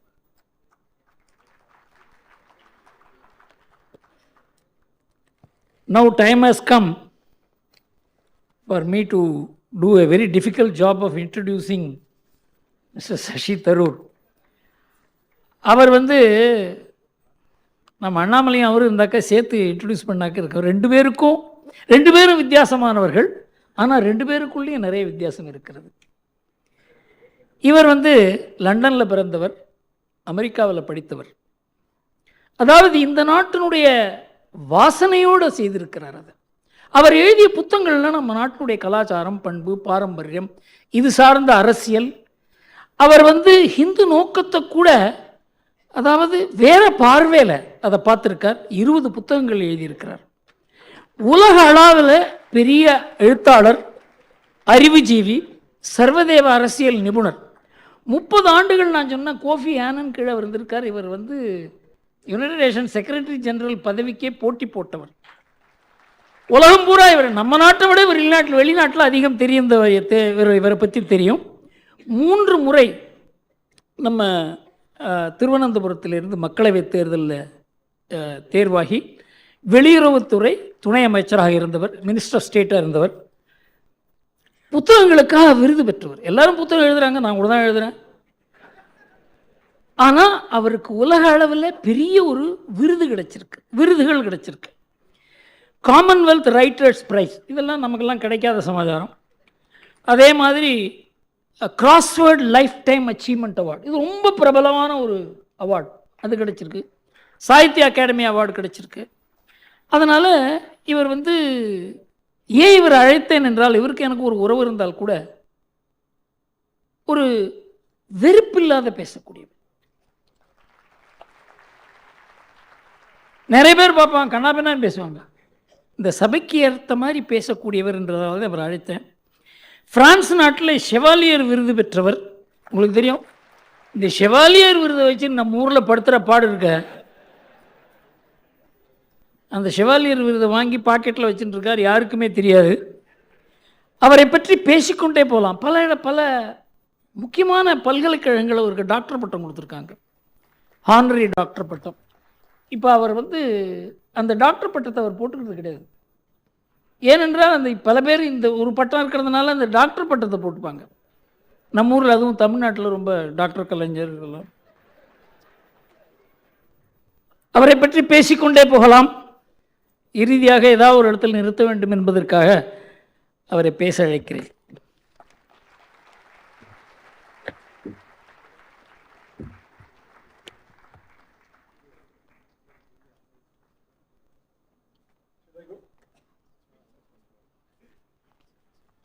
திரு சசி தரூர் அவர்கள் இப்போது உங்கள் மத்தியில் நிறைவேற்றுவார். Congress working committee member Shri Shashi Tharoor will address now.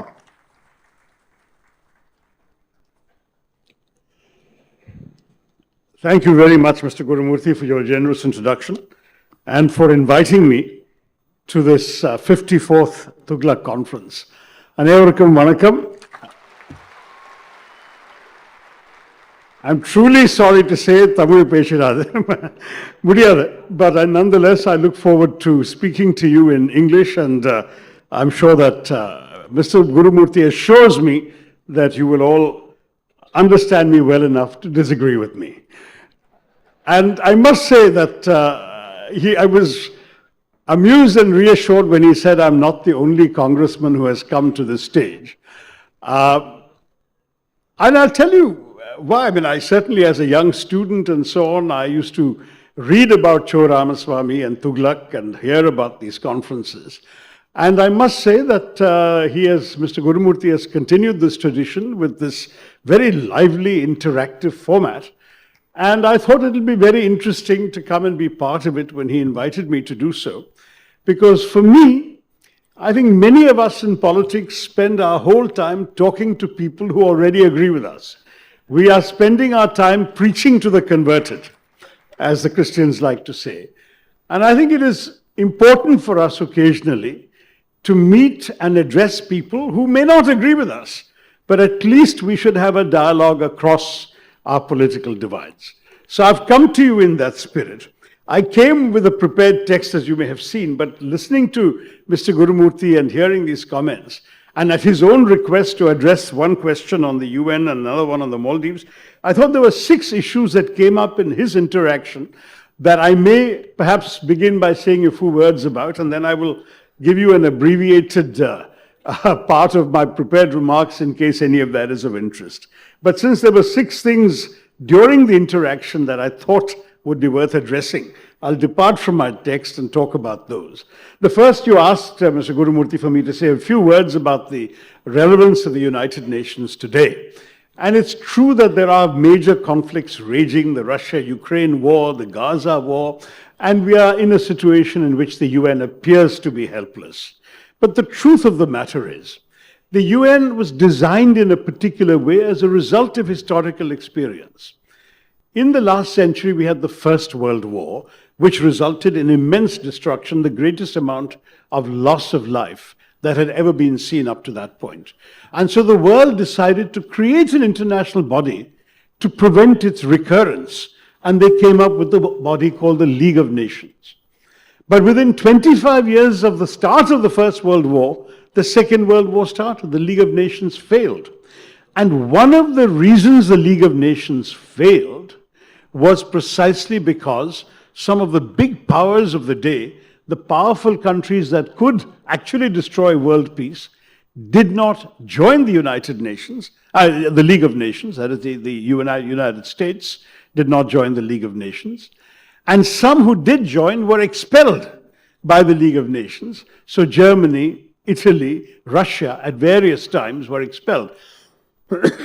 And when the World War started, they were not even in the body for the body to influence their behavior.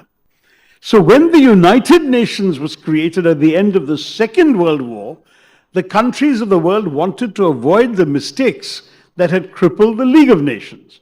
And so they created a guarantee for the 5 major countries in the world at that time that they would never have the UN do anything against their interests because they would have a veto on decisions of the Security Council.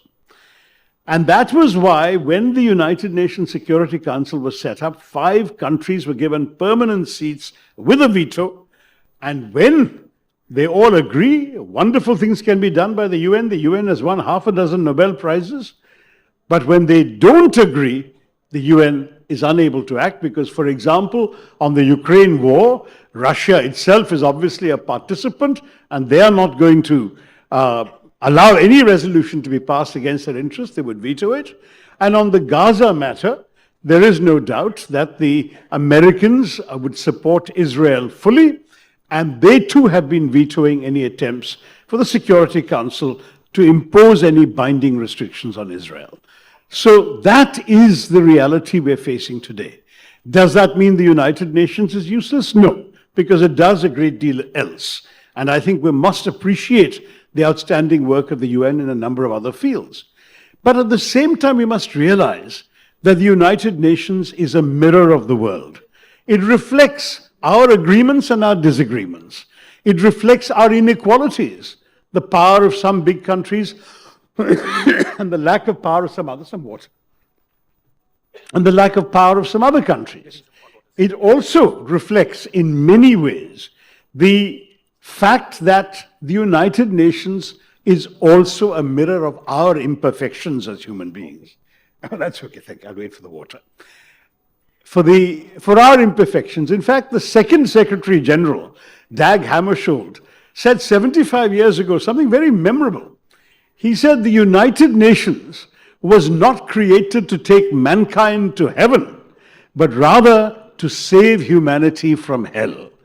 In other words, the best the UN can often do is to prevent matters from getting worse.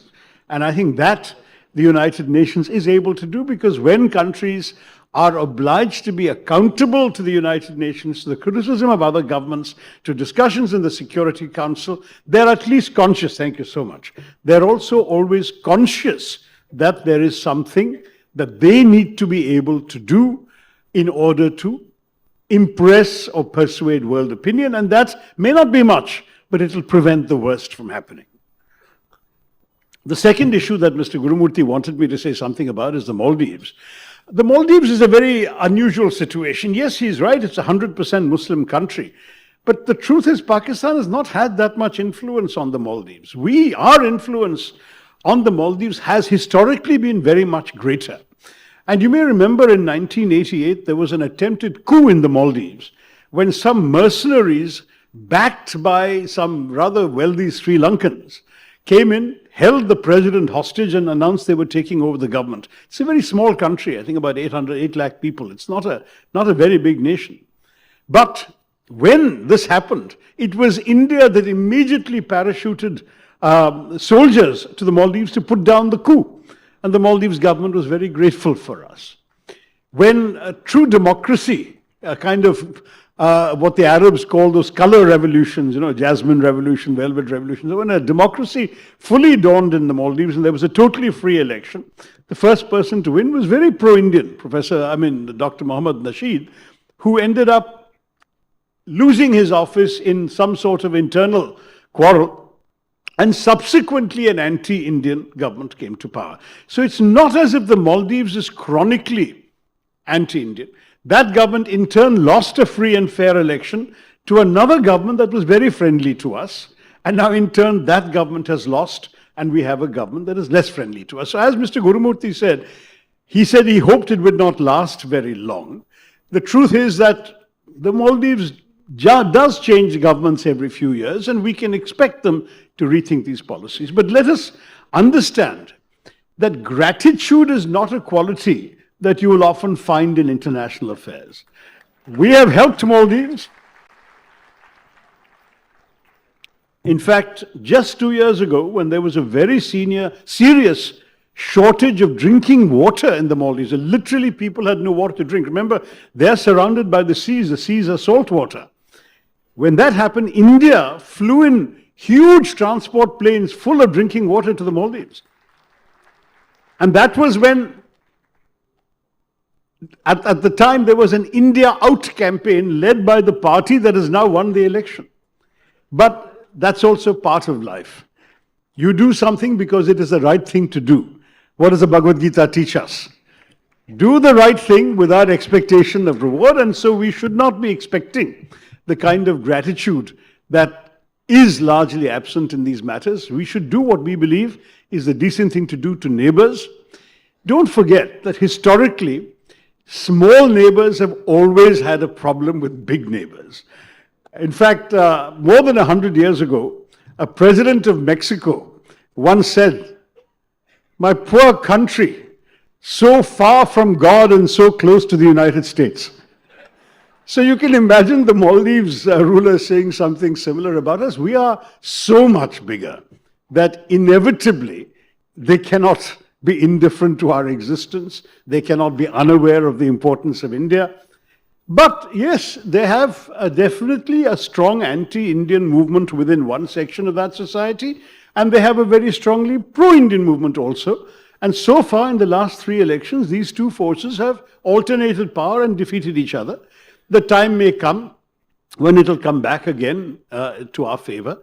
I think we have been conducting our policy fairly maturely. We have to deal with this government, whoever comes to power. We should neither show a great deal of rejoicing if this gentleman loses, nor should we show a great deal of condemnation if this gentleman wins. But we have to watch very carefully the increasing proximity of this government to the Chinese. Like, there is no doubt about the fact that China has been attempting to expand its influence throughout our periphery. They have been increasingly influential in every one of our neighboring countries, everyone, without exception. And we should certainly be alert. I'm sure that our government must be aware and alert to the dangers that this represents. And there will be some red lines which would have been privately communicated to some of the governments that, some things we understand. You have the right to have relations with other countries just as we do. But some things we would see as a serious concern for our interests, and in those we will take appropriate action. So far, I think we should not have any cause for alarm. It was unfortunate, this recent social media spat. Again, I don't think we should let foreign policy be conducted on social media. I think that there is a far more serious level of engagement that is required in all our parts. And we must understand and respect the sensitivities of a small neighbor about being so close to all of us. So that's on the second issue. The third issue, I think that somebody asked Mr. Gurumurthy about whether the India Alliance was there to bring Muslims to power.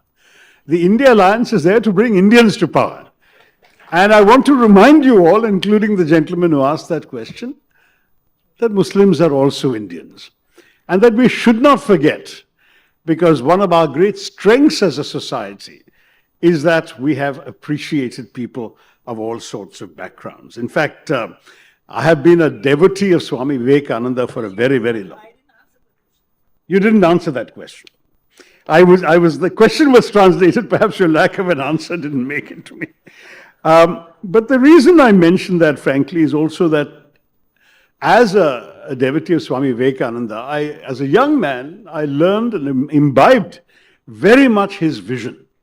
You may remember, those of you who have read and listened to Vivekananda, that he used to quote the Shiva Mahimna Stotram very often, which says that just as different rivers flow down different hills and valleys, some straight, some winding, and end up in the same sea, so also all ways of worship end up at the same divine, the same Brahman.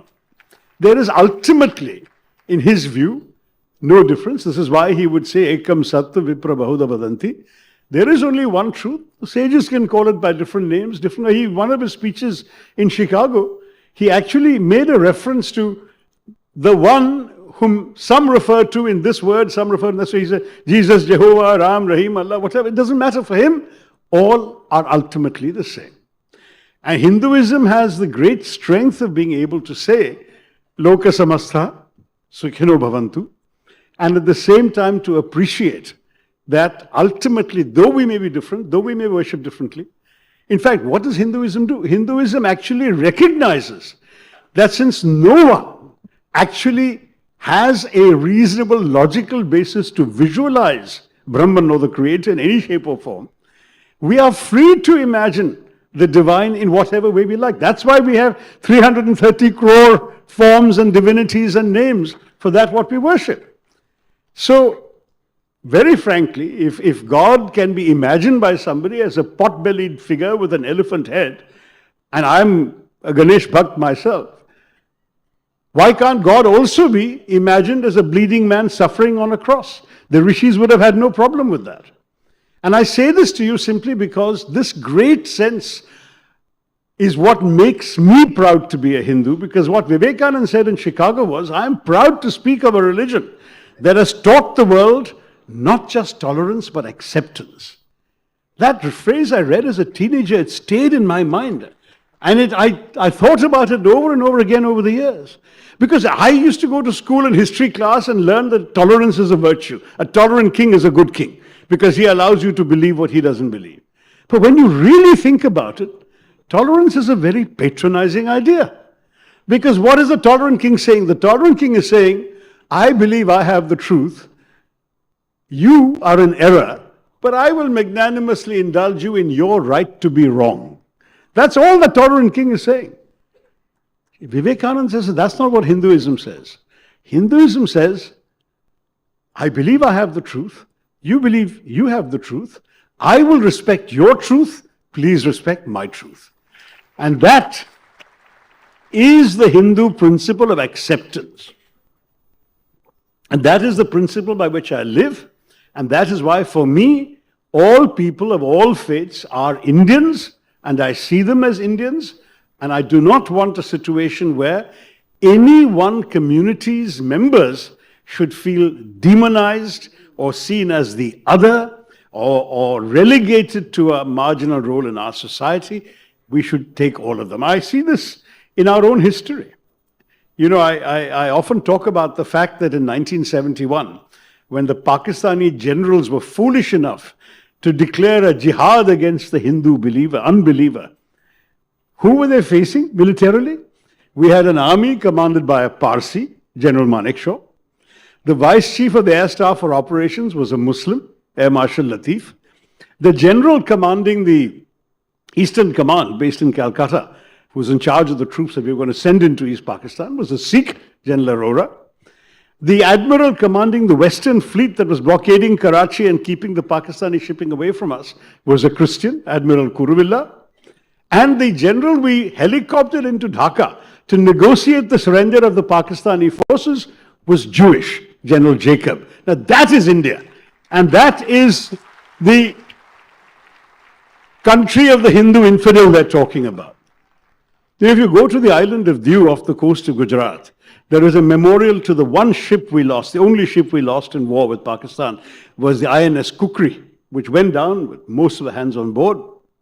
Captain Mullah was the captain. He went down with the ship. And there is a memorial to the Kukri itself, a little model, and then there is a wall with all the names of those who perished on board the Kukri, soldiers, sailors, Jawans, you will see there is no religion of India, no caste of India, no region of India that is not represented amongst those names. It brings tears to my eyes when I see there and I stand there and I see all these names. And I realize that everybody of every faith, of every background, has given their blood for this nation. Let us cherish that. Let us celebrate the Indianness of everyone. Let us not let anybody, because of their religion, feel that they are less Indian than we are. That is my conviction. North versus South. I think that was a question that perhaps Mr. Gurumurthy and I would answer differently. I believe that our federalism is really in trouble. The Prime Minister speaks of cooperative federalism, but it seems that the states are the only ones who are expected to cooperate, whereas the union government operates at its own sweet will. The government's decision in 2017 to change the terms of reference of the 15th Finance Commission to base allocations, financial allocations, on the basis of the 2011 census has already prized open a North-South divide, even if Mr. Gurumurthy says it doesn't exist. Because it has opened up Pandora's box with incalculable consequences for our country. The Finance Commission's revised allocations have sent even more tax money from the South to the North than previously.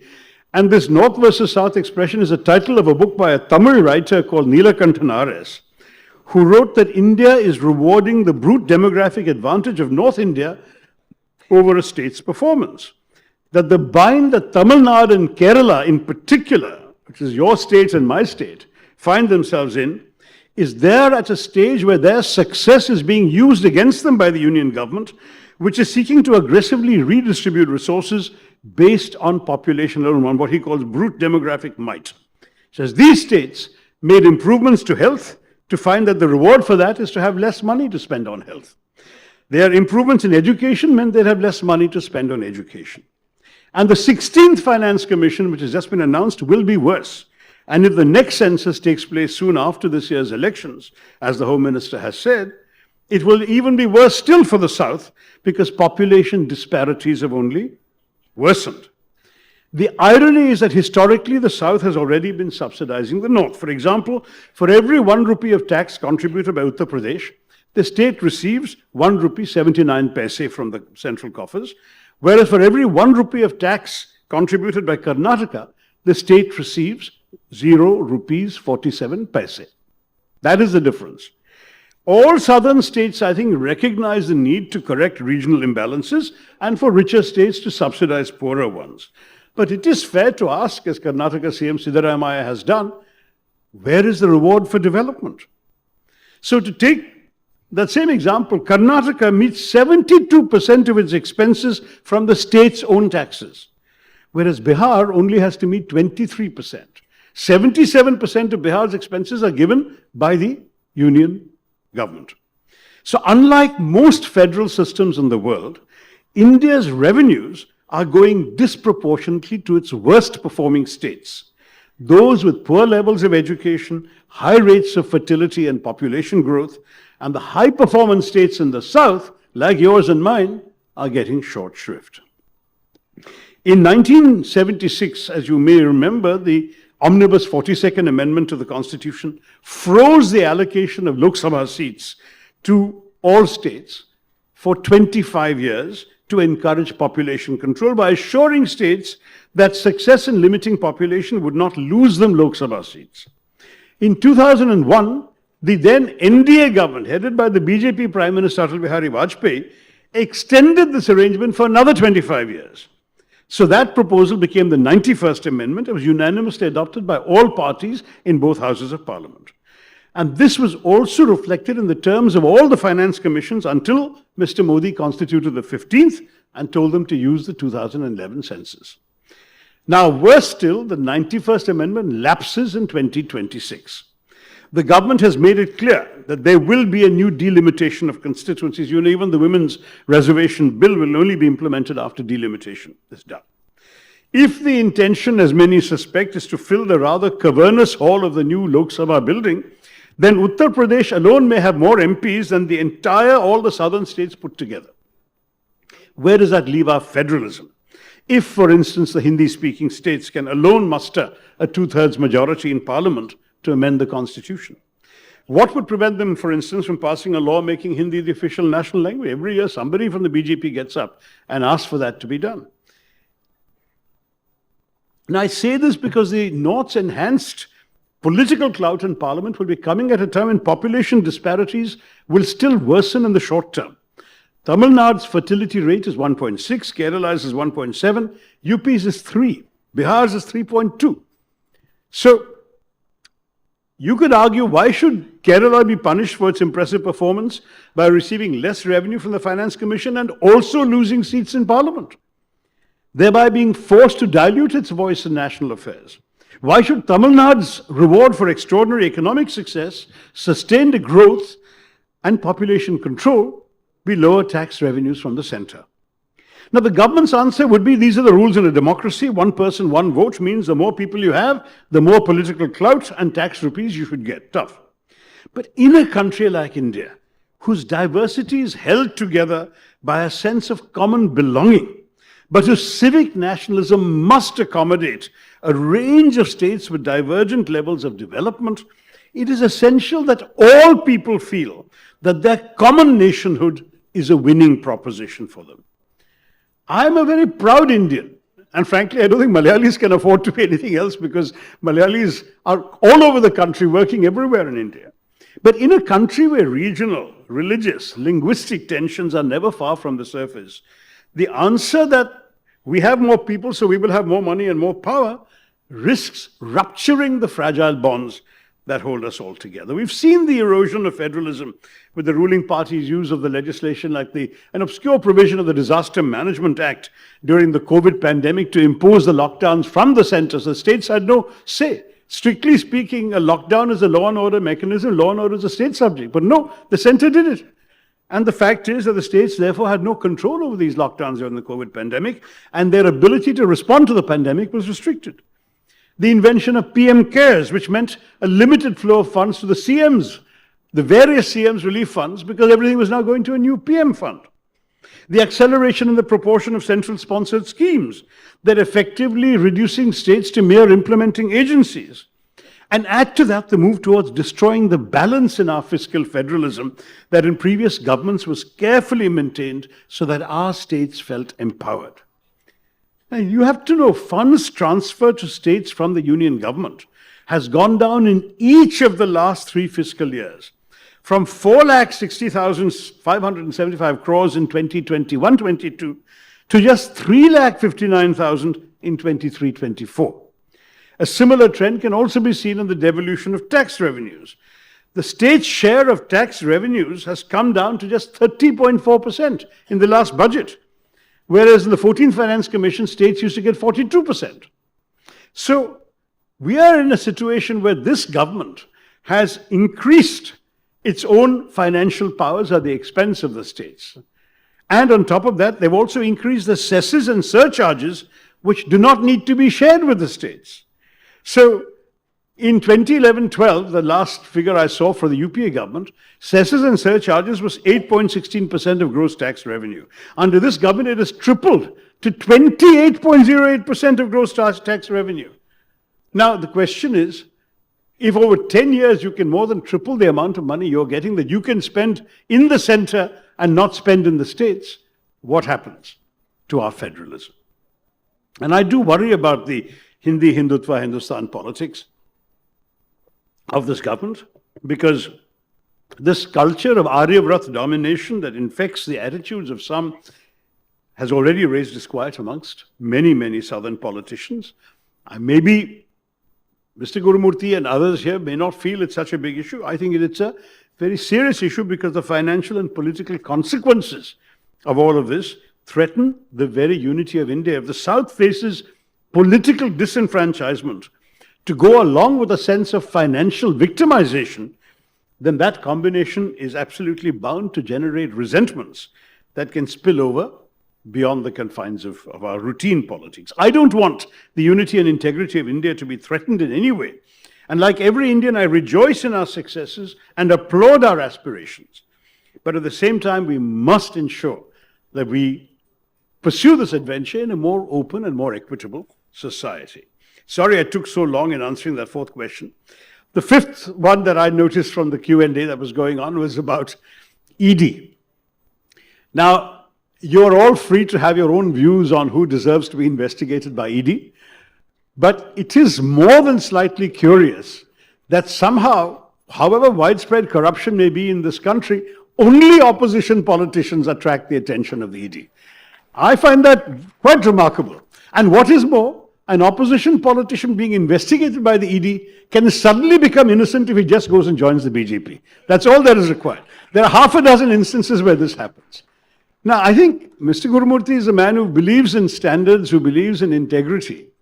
I don't think that the ED, CBI, tax intelligence, IT raids and so on are anything but a political instrument of the government in power that targets only opposition politicians. And I don't think that is healthy for our country. Finally, on the sixth point, which of course is the one that, my gosh, I've already taken most of the time Mr. Gurumurthy gave me, so maybe I'll skip the speech and just end with this. The sixth point was on the Ram Mandir inauguration. And I can see that there are many, many areas we can talk about. I must say I have some sympathy for Mr. Devakumar Dikshita, who came and talked about the missing Dhwaja Stambham, because the fact is that in Kerala all temples have a Dhwaja Stambham, and we, following the Agama Shastras, would normally expect this temple to have that. I'm not sure it's accurate to say there are no Agamas in the north. The Agamas are written everywhere, and as far as I'm aware, that Shastra applies in many northern temples also, but each temple has its own distinctive style. It's also part of the diversity that Hinduism celebrates. But having said that, when the four Shankaracharyas are all saying this is an incomplete temple, it cannot have a Prana Pratishtha at this time, the temple must be fully complete, and the Prana Pratishtha cannot be performed by a political leader, it has to be performed by a religious leader. I must say, as a Hindu, I find that a very persuasive argument. I don't think, I mean, fortunately, I was not invited, so I don't have to be accountable for going or not going right now. And let me tell you, I do intend to go, but not on the 22nd of January. Because the 22nd of January for an incomplete temple is a date chosen by a prime minister for his own political benefit ahead of the elections. Let's be very honest about that. And therefore, to go there for that function, where the starring role is with the prime minister and the priests and pujaris and purohits are merely sort of playing supporting roles, and in a temple which is still under construction in many places, is to many of us a very troubling act. It is a purely political act. And I would love to see politics and Hinduism kept separate from each other. I don't believe that ours is a religion that prescribes any role for politicians in its conduct. Of course, kings were always powerful in the ancient days. And at the same time,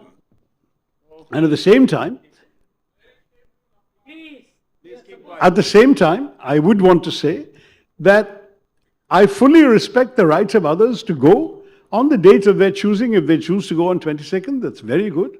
And I hope that those who wait to go until the temple is fully complete and choose a later date, which has nothing to do with elections and is ideally even after elections, those should also be respected. That is my final submission. Yes, no, I think people are welcome to go on 22nd if they wish to, if they have the ability to go, if they're invited to go, whatever, they're welcome. I'm not saying that, I'm just saying, please understand that there are some very respected Hindu leaders who have questioned the suitability of this event. And as a Hindu, you are free to take the advice of the Shankaracharya. You're also free to take the advice of the temple organizing committee. That is the great thing about our faith, is that we all have freedom. And since I have already, I think, reached 28 minutes out of the 30 I was given, yeah, shall I go on a little further? While we're waiting for Mr. Annamalai to arrive, I do have to move on though. No, I have plenty. I actually came with a text which I'm not going to bore you with now, but let me say a couple of things that's worth saying. You know, I've often said that, you know, when I came here, I expected to be speaking after Mr. Annamalai, and I thought that, you know, it's also true There's a very well-known saying that any truism about India can be immediately contradicted by another truism about India. And anything you can say about India, the opposite is also true. So our country's national motto emblazoned on the governmental crest is Satyameva Jayate. Truth alone triumphs, but you can ask the question, whose truth? And it's a question to which there are at least 1.4 billion answers if the absence of a census for the last 13 years hasn't underestimated us again. But that sort of an answer is no answer at all, and so another answer to this question has to be sought. And this may lie in a simple insight that I would like to offer you, which is that the singular thing about India is that you can only speak of it in the plural. There are, in the hackneyed phrase, many Indias. The very idea of India is of one land embracing many. The idea that a nation may endure differences of caste, creed, color, culture, cuisine, conviction, costume, and custom, and still rally around a consensus. And that's a very simple consensus, a democratic consensus, on the basic principle that in a large, diverse democracy under the rule of law, you don't need to agree on everything all the time, except on the ground rules of how you will disagree. The reason that we have survived all these years, all the stresses and strains of the last 76 years, and remember, including periods when many foreign observers predicted India's imminent disintegration, the reason we've held together is because we managed to maintain consensus on how to manage without consensus. Now, today, some people in positions of power in our country seem to be questioning those very ground rules. And that, sadly, is why it is all the more essential to reaffirm them now. And I want to speak a word for our constitutional democracy, because it is our constitution and our democracy that has given Indians of every imaginable caste, religion, culture, cause, the chance to break free of their lot and to fulfill their aspirations. And this possibility of thriving and flourishing excuse me, rests on free institutions created by the Constitution. I've written a book called The Battle of Belonging, where I talked about ours as a civic nationalism and not an ethno-religious nationalism. A civic nationalism rests on a constitution and institutions. An ethno-religious nationalism rests purely on identity. And my argument is that our liberal, inclusive, and just constitution, which is based on this principle of civic nationalism, has been the bedrock of keeping our society together and has secured the inalienable rights of all Indians. It has not only consolidated the best of our values, including those which our forefathers gave their lives for at the height of the nationalist struggle, but it's also served to liberate the collective aspirations of our people. And I would like to argue that the strength of India is that it's greater than the sum of its parts. I agree with Guru Murthy. We don't want people dividing our country. We want political leaders focusing much more on what unites us. But if that is what political leaders have to do, they should stop harping on the differences of some people in our society and see rather their common humanity and their common Indianness. I've often said the great strength about our Indian identity is and should be that we can be many things in one thing. You can be a good Tamil, a good Muslim, and a good Indian all at the same time. You can be a good Malayali, a good Christian, and a good Indian all at the same time. That is the magic of Indianness. Don't dilute that. Do not come into this temptation of seeing in our magnificent, soaring majesty of the Upanishads and the Vedanta, do not reduce it to a badge of identity like that of the British football hooligan, who says, if you don't support my team, I'm going to hit you on the head with my placard. That is not Hinduism. We have to stand up for the larger ideas that our country is all about. And this is essentially what I want to talk about, that the old India, the Prime Minister talks about new India, but the old India that was fought for by the blood of our forefathers and bathed in the crucible of our national struggle is one in which we had access to an inalienable set of freedoms, and the freedom of choice was prime. The freedom to choose what government you wanted, the freedom to choose what set of convictions to resonate with, the freedom to choose what to eat, who to love, how to love, the freedom to choose what to wear or which language to speak, the freedom to move freely within the sovereign borders of our country, and the freedom to choose whether Ram or Rahim or Jesus or Jehovah or none of them was the force that guided and moved the cosmos.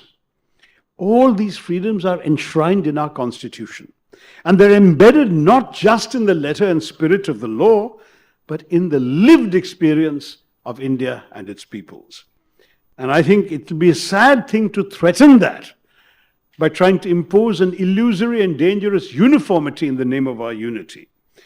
And that's the distorted version of the Indian idea that has been rising in some quarters, with a dangerous ethno-nationalism being fostered, where a narrow-minded majoritarianism is being promoted through incidents of communal violence and Gaurakshak vigilantes and mob lynching, zealots supported by the bulldozers of the state and draconian laws. Why do we want that? Why do we want to create what one writer has called a republic of fear across larger parts of northern India today? Why not celebrate instead the liberty, the equality, the fraternity, a word that really appealed to Dr. Ambedkar, that our Constitution pledged to give us? And also we must, I'm sure Mr. Annamari will come, because I've seen one of his speeches on YouTube where he talks about the economy and technological advances. Let's applaud economic progress and technological advance, but let us not forget the people at the bottom of the pyramid. The fact is that many of the young people who voted for this government 10 years ago, in the expectation of getting jobs, or getting a job, and who still don't have a job, what do we say to them? Many who do have jobs can't afford the same purchases as the market that they could 2 or 3 years ago. Unemployment and inflation are both up. Purchasing power is down. Real income growth has been stagnating in our country. Listening to apologists for the union, the government, reminds me of a cartoon I saw recently showing a government official glibly declaring that the fundamentals of the economy are strong, and the citizen responds, "But I'm not making enough money to survive." And the government official sagely replies, "That isn't one of the fundamentals." So that is the reality of life in India today. And I must say that it's all very well to celebrate a new India, but you can't afford to make a mess of the old India too. I'm going to try and stop there, not because I don't have more to say, but because I really do want to stop within a reasonable amount of time, and you hear other voices as well.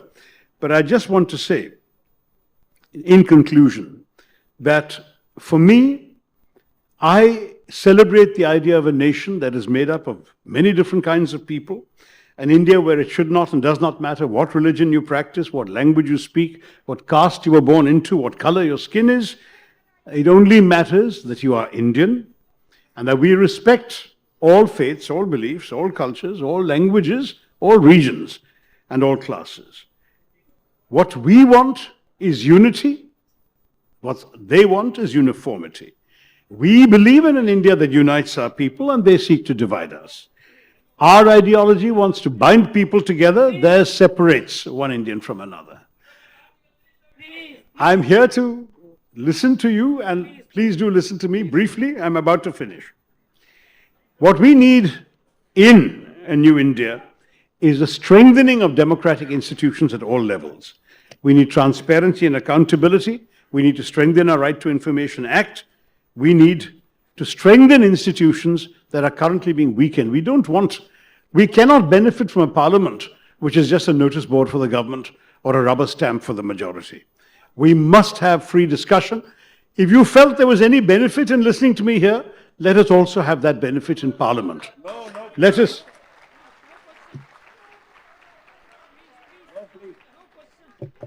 us have in our new India a leadership that empowers people and harnesses their collective strength in the pursuit of national objectives, not someone who sees people as instruments of his own power.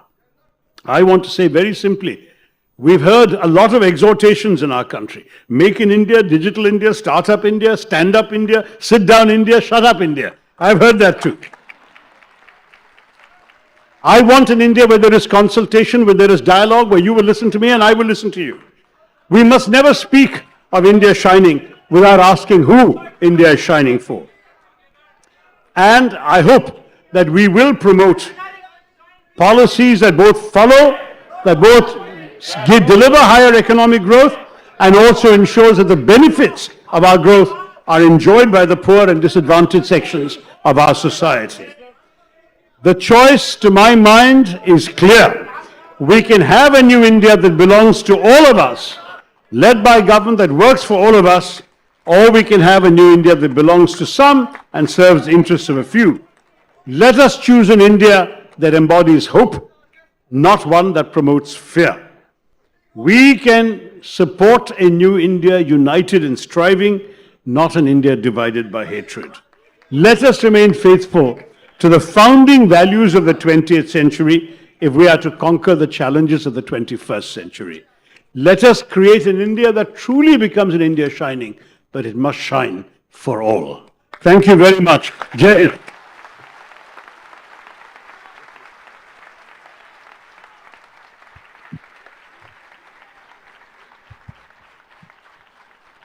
செல்வி ஸ்ருதி ஆத்மநாதன் அவர்கள் Tughlaq digital சார்பாக திரு சசி தரூர் அவர்களுக்கு நினைவு பரிசு வழங்குகிறார்.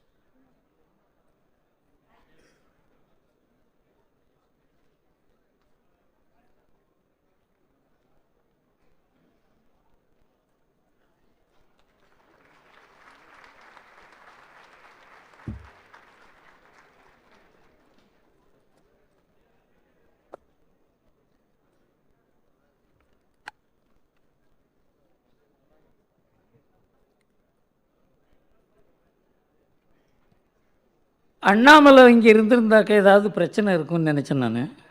அவர் இல்லாதையே கூட பிரச்சனை இருக்கும்னு இப்போ தான் தெரியுது எனக்கு. இந்த வாரம் துக்ளக் ஆன்சரை துக்ளக் கேள்வி பதில்ல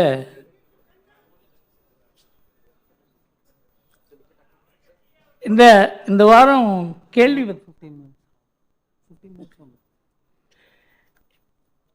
இந்த வாரம் துக்ளக் கேள்வி பதில்ல 2 கேள்விக்கு பதில் கூறியிருந்தேன்.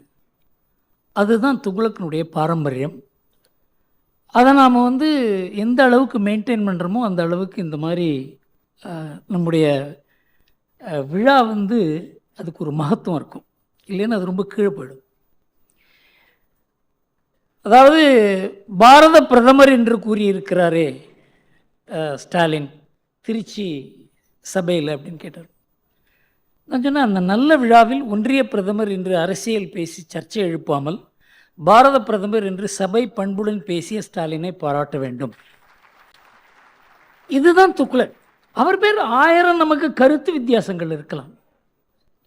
அதே போல அப்போ பிரதமர் பேசின போது கையை காட்டி ஆரவாரமெல்லாம் செய்தார்கள். அதை பற்றி எழுதியிருந்தோம். முதல்வர் ஸ்டாலின் பேசும்போது பாஜகவினர் கையெழுத்து கோஷங்கள் போட்டது பாஜகவுக்கு பெருமை சேர்க்கும் செயல் அல்ல. பாஜக தலைவர்கள் குறுக்கிட்டு அவர்களை தடுத்திருக்க வேண்டும். இதுதான் துக்ளக். நாம் யாருடைய கருத்தையும் துக்ளக்கில் பார்த்தீங்கன்னா பலவிதமான கருத்துகள் இருக்கும். நமக்கு நேர் எதிரடியான கருத்துகள். வீரமணி இன்டர்வியூ போடுவார் துக்ளக்கில். விஷத்தை கக்குவார். அவர் தெரியணும், அவர் விஷம் கக்குவார்னு தெரியணும். அதனால் மற்றவர்களை பேச அதை கேட்கும்பொழுது தான் நாம் எப்படி பதில் சொல்ல வேண்டும் என்று தெரியும். மற்றவர்கள் பேசுவதை கேட்கவே இல்லை என்று அதுக்கு பதில் சொல்வது எப்படி என்று தெரியும். அதனால் துக்ளக்குன்ற ஒரு பாரம்பரியத்தை நமக்கு கொஞ்சம் மனசு கஷ்டமாக இருந்தது. சசி தரூர் முரட்டுத்தனமாக பேசுகிற ஆசாமி இல்லை, தர்க்க ரீதியாக பேசினார். கருத்து வித்தியாசங்கள் இருக்கலாம். ஒரே விஷயத்தை 2 விதமாக பார்க்க முடியும். அவர் அதே ஃபைனான்ஸ் கமிஷனில் அவர் என்ன கூறுகிறாரோ அதை வேறு விதமாக நாம் பார்க்க முடியும், அதுக்கு பதில் கூற முடியும். அதை அவர் ஏற்றுக்கொள்ளாது இருந்தால் கூட புரிந்து கொள்ள முடியும். இப்போ நம்ம ரொம்ப தூரம் பெரிய அளவுக்கு போய்ட்டோம். நம்ம தமிழக அரசியலுக்கு வருவோம். தமிழக அரசியல் எனக்கு ரொம்ப தெரியாது ஒரு காலத்தில். தான் எனக்கு தமிழக அரசியலுக்கு எனக்கு அறிமுகப்படுத்தினார். அதுக்கப்புறம் தான் இது இவ்வளோ ஆபத்தான அரசியலா அப்படிங்கிறது எனக்கு புரிய ஆரம்பிச்சுது. அப்புறம் கூட இந்த முரசொலியை படிக்க ஆரம்பித்த விட்டு தான் இவர் ரமேஷ் தான் சொன்னார், சார் நீங்கள் முரசொலியை படிக்கணும் சார் அப்படின்னு. அதுவரை நான் முரசொலியை படிக்கணும்னு யோசனை பண்ணதே கிடையாது. முரசொலியை படித்த அப்புறம்தான் தமிழ்நாட்டு அரசியலில் எவ்வளோ ஒரு வக்கரமான சிந்தனைகள் வர முடியுங்கிறது எனக்கு புரிஞ்சுது. ஆனால் அந்த வக்கர சிந்தனைகள் இருக்கின்றன. அதை எப்படி டேக்கிள் பண்ணுறதுன்னு பார்க்குறதுக்கு இது ஹிந்துவை படித்தா மாத்திரம் போகாது, ஹிந்துவிலையும் வக்கரம் இருக்கிறது. ஆனால் இந்த அளவுக்கு நான் இப்போ கடமை, கண்ணியம், கட்டுப்பாடு இந்த 3 மாத்திரம் எடுத்துக்கலாம். ஏன்னா இது எப்போ பார்த்தாலும் சொல்லுவேன், அண்ணா கூறியிருக்கிறார் கடமை, கண்ணியம், கட்டுப்பாடு, கடமை, கண்ணியம், கட்டுப்பாடு. திமுகவின் அரசியல் அது இந்த 3 சித்தாந்தத்துக்கு, இந்த 3 சொற்களில் அடங்கி இருக்கிறது. இதில் முதல்ல கடமையை எடுத்துப்போம். கடமை மிகு கட்சி, இந்த கட்சிக்காக உயிரை கொடுக்கறது. ஏன்னா நான் பார்த்துருக்கேன் 1967, 71 தேர்தலில் காங்கிரஸில் இருந்திருக்கேன். நான் இப்போ உங்களுக்கு ஆச்சரியமாக இருக்கலாம், ஒரே ஒரு கட்சி நான் இருந்தது காங்கிரஸ் கட்சி தான். காமராஜ் இருந்தபோது இருந்தேன். அப்போது இந்த டிஎம்கேனாலே ஒரு பயம், கல்லெடுத்து அடிப்பாங்களோ, மீட்டிங்கில் பாம்பை விட்டுருவாங்க, மீட்டிங்கில் மாடெல்லாம் விடுவாங்க. உங்களுக்கு தெரியாது. அதாவது காங்கிரஸுங்கிறதுக்கு இது சசி தரூர் மாதிரின்னு வச்சுங்களேன். இவர் மாதிரி ஒருத்தர் மீட்டிங் பேசும்போது மாட்டை விட்டா என்ன பண்ணுவாங்க? இந்த மாதிரி அரசியல் 1960களில் 70களில் தமிழ்நாட்டில் தாண்டவம் ஆடியது. அந்த பீரியடில் நான் காங்கிரஸில் இருந்திருக்கேன். 71 எலெக்ஷன் முடிஞ்ச உடனே நாங்கள் அடிபடாதவங்களே கிடையாது, ரத்த காயம் இல்லாதவங்களே கிடையாது மயிலாப்பூரில். ஏன்னா மயிலாப்பூரில் அவங்களுக்கு ஒரு தனி மயிலாப்பூர் பேரில் ஒரு கவனம் உண்டு. அதனால் அந்த மாதிரி அரசியல் சூழ்நிலையில். ஆனால் ஒன்று பார்த்தேன், அவங்கள்ட்ட பயத்தில் ஈரத்துணியை போட்டுக்கிட்டு வேலை பண்ணுவாங்க திமுக தொண்டர்கள். அந்த மாதிரி தொண்டர்கள் காங்கிரஸில் இல்லை. அந்த வித்தியாசத்தை நம்மால் பார்க்க முடிஞ்சது.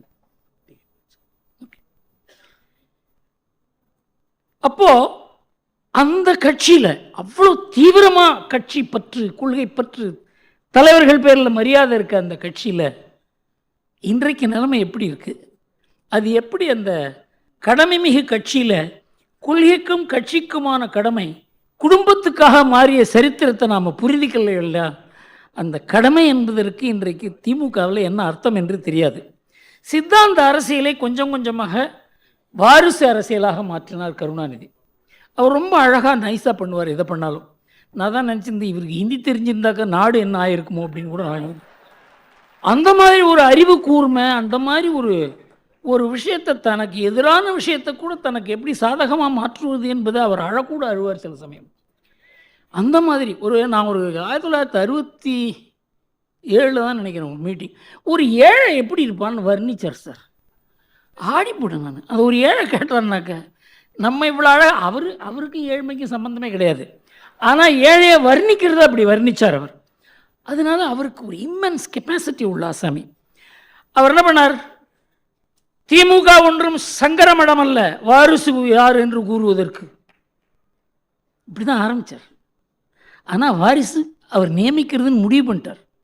ஆனால் ஆரம்பித்தது எப்படி ஆரம்பித்தார்? நானா வாரிசா? அங்கேருந்து அடுத்தது ஒரு வாய்ப்பு கிடைத்தால் போட்டியின் போது ஸ்டாலின் பெயரை நிச்சயமாக முன்மொழிவேன். கட்சியின் பொதுச் செயலாளர் அன்பழகன் அவர் பெயரை முன்மொழிந்து விட்டதால் நான் அதை ஆதரிக்கிறேன். எவ்வளோ கிளவராக மாத்திரார் பாருங்க. இது 2013. இறுதியாக அவர் மு.க. ஸ்டாலின் முதல்வராவதற்கு வாய்ப்பு வர வேண்டும் என்றால் இயற்கை எனக்கு ஏதாவது செய்தால்தான் உண்டு. 2016 உயிர் எழுதிட்டு வரப்போ 30 வருஷம் ஆச்சு சார். இந்த கடமை உணர்வோட இந்த கட்சிக்கு உயிரை கொடுக்குற தொண்டர்கள் இவங்க மனசை கொஞ்சம் கொஞ்சமாக மாற்றி தன் குடும்பத்துக்கு சாதகமாக கொண்டு வந்து தன் புள்ள கையில் கொடுக்குறதுங்கிறது அவ்வளோ ஈஸியான விஷயம் கிடையாது. இந்த கடமை என்பது கட்சிக்கு இல்லை, குடும்பத்துக்கு என்று மாற்றின ஒரு பெரிய பெருமை அந்த அச்சீவ்மெண்ட்டை அவருக்கு உண்டு. ஆனால் ஸ்டாலின் கிட்டேருந்து உதயநிதிக்கு ஒரே ஒரு ஆண்டில் முடிஞ்சு போச்சு சார். 2014 உதயநிதி சொல்கிறார், எனக்கு அரசியல் ஆசை இல்லை. 2016 சன் டிவி இன்டர்வியூவில் ஸ்டாலின் சொல்கிறார், என் மகனோ மருமகனோ அரசியலுக்கு வரமாட்டார்கள். 2019 உதயநிதி இளைஞரணி செயலாளராகிறார்.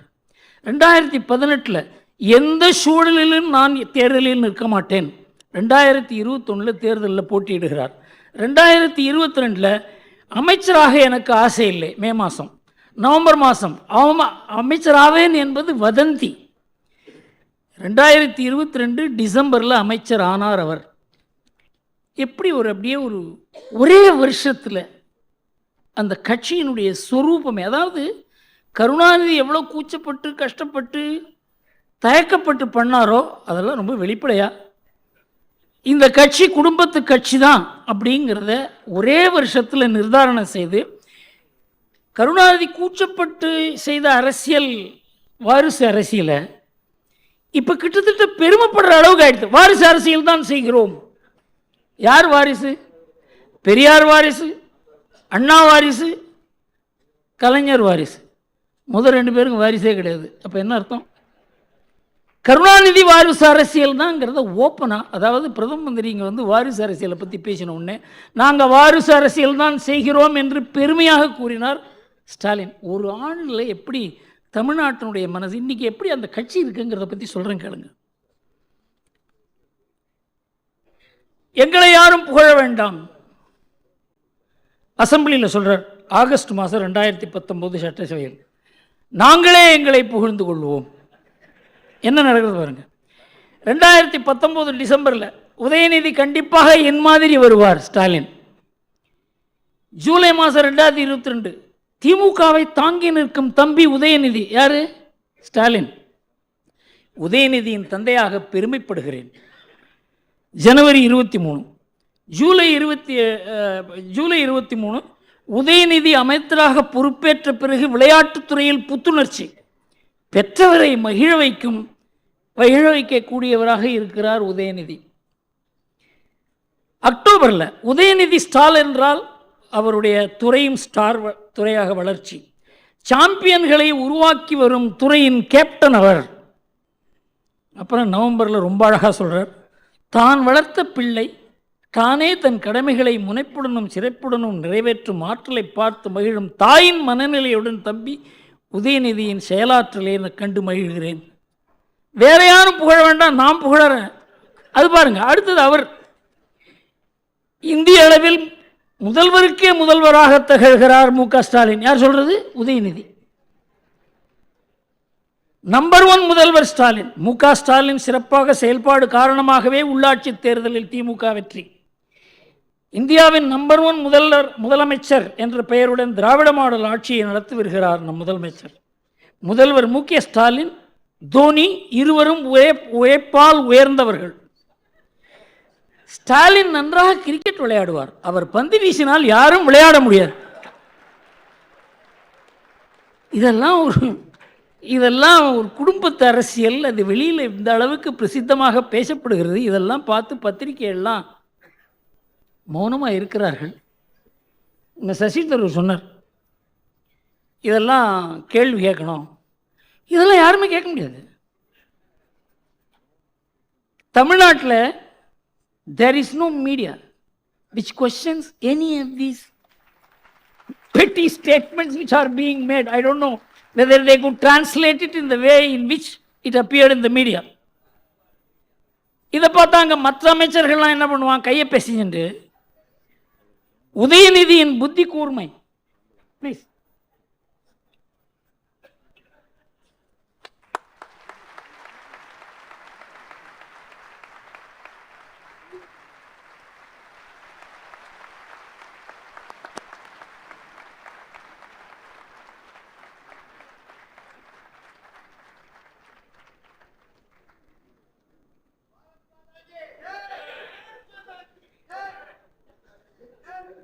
உதயநிதியின் புத்தி கூர்மை பற்றி அன்றைக்கே வியந்தார் கருணாநிதி. துரைமுருகன்.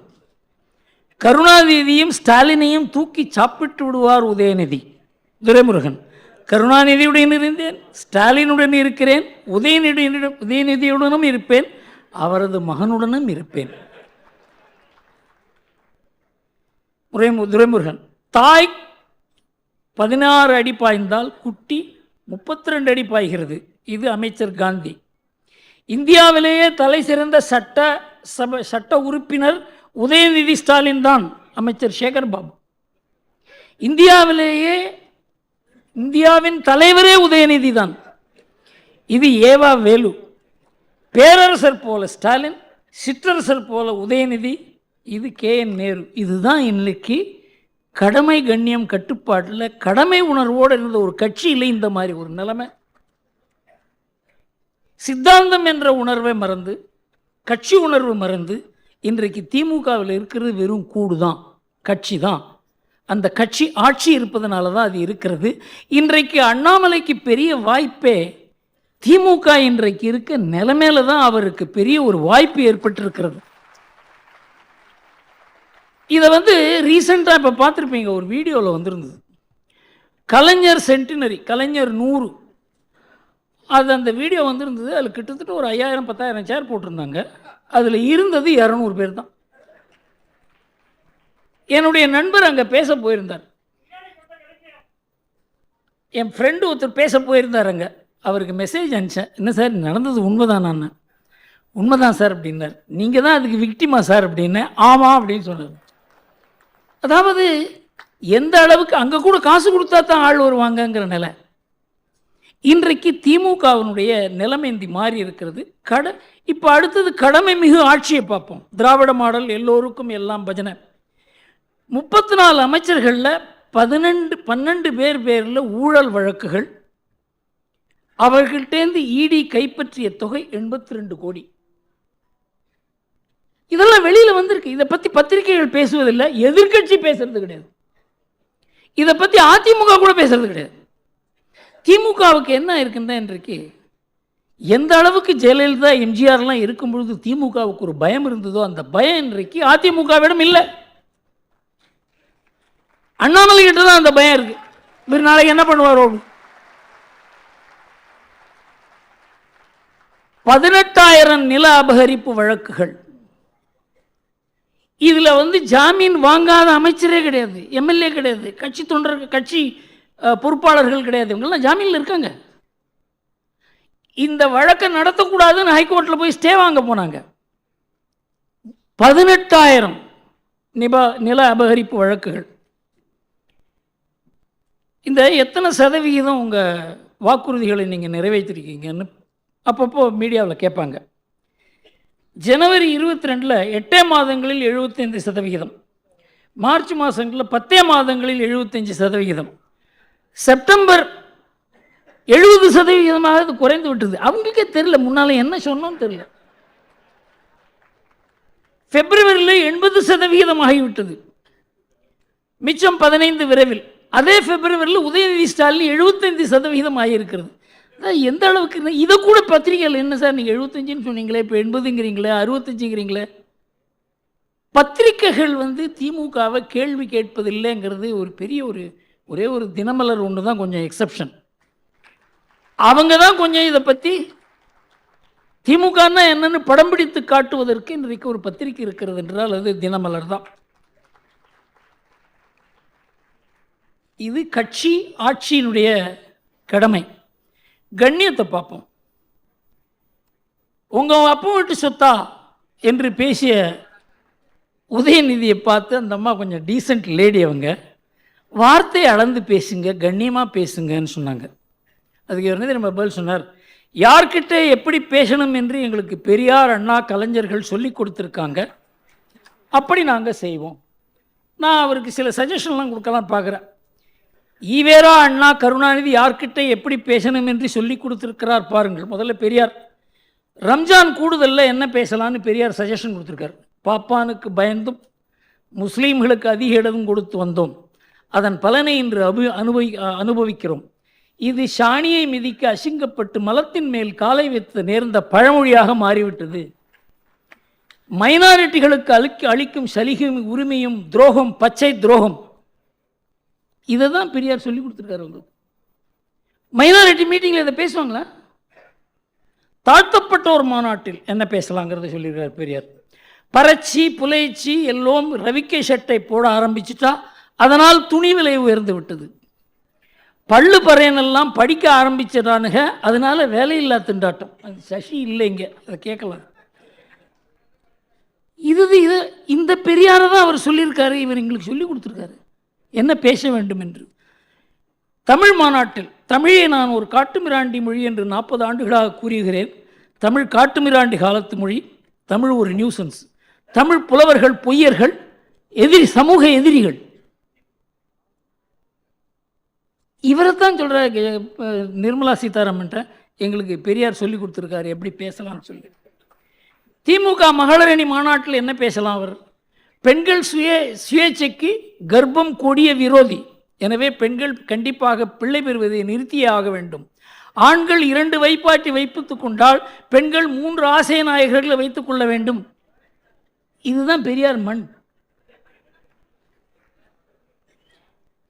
இந்தி கூட்டணியில் என்ன பேசலாம்னு சொல்கிறோம்? தேசிய காங்கிரசும் காந்தியமும் அழிந்தொழிவது ஏழை மக்களுக்கும் சமத்தன்மத்துக்கும் அவசியம். காங்கிரஸ் அழியணும். அடுத்தது கம்யூனிஸ்ட் பற்றி பொறுக்கி தின்னும் பேசியிருப்பார். அதை பொறுக்கி தின்னும் இந்த கம்யூனிஸ்டுகள் காலித்தனம் பலாத்கார தூண்டுதல் மூலம் ஒன்றும் முடியாது. திமுக பேரணியில் என்ன பேசலாம்? பெண்டாட்டியை தவிர மற்ற எல்லாத்தையும் கொடுக்குறானே இந்த முன்னேற்ற கழகத்துக்காரன், இன்னும் கொஞ்ச நாள் போனால் அதையும் செய்வான் போல இருக்கிறது. இவரை போய் நிர்மலா சீதாராமன்ட்ட இவர் எங்களுக்கு பேச சொல்லி கொடுத்துருக்காருன்னு பதில் கூறுகிறது. எந்த பத்திரிகையும், எந்த அரசியல் கட்சியும், எந்த தலைவரும் உங்களுடைய தந்தை இதை கூறியிருக்கிறார் என்று கூறுவதற்கு தமிழ்நாட்டில் நாதி இல்லை, துக்ளக்கை தவிர. அடுத்தது அண்ணா என்ன கூறியிருக்கிறார் பார்ப்போம். மாற்றான் தோட்டத்து மல்லிக்கை மணக்கவே செய்யும், அவள் பழிதாண்டா பத்தினியும் அல்ல, நான் முற்றும் திறந்த முனிவனும் அல்ல. இதெல்லாம் பழைய அந்த காலத்தில் திமுகன்னா என்னன்னு தெரிஞ்சவங்களுக்கு புரியுது, நமக்கு சொல்வதற்கே கூச்சமாக இருக்கிறது. மனைவியை இழந்த நேரு, கணவனை இழந்த பண்டார நாயக்கா 2 மணி நேரம் தனியாக என்ன செய்தார்கள்? இது அண்ணாதுரை.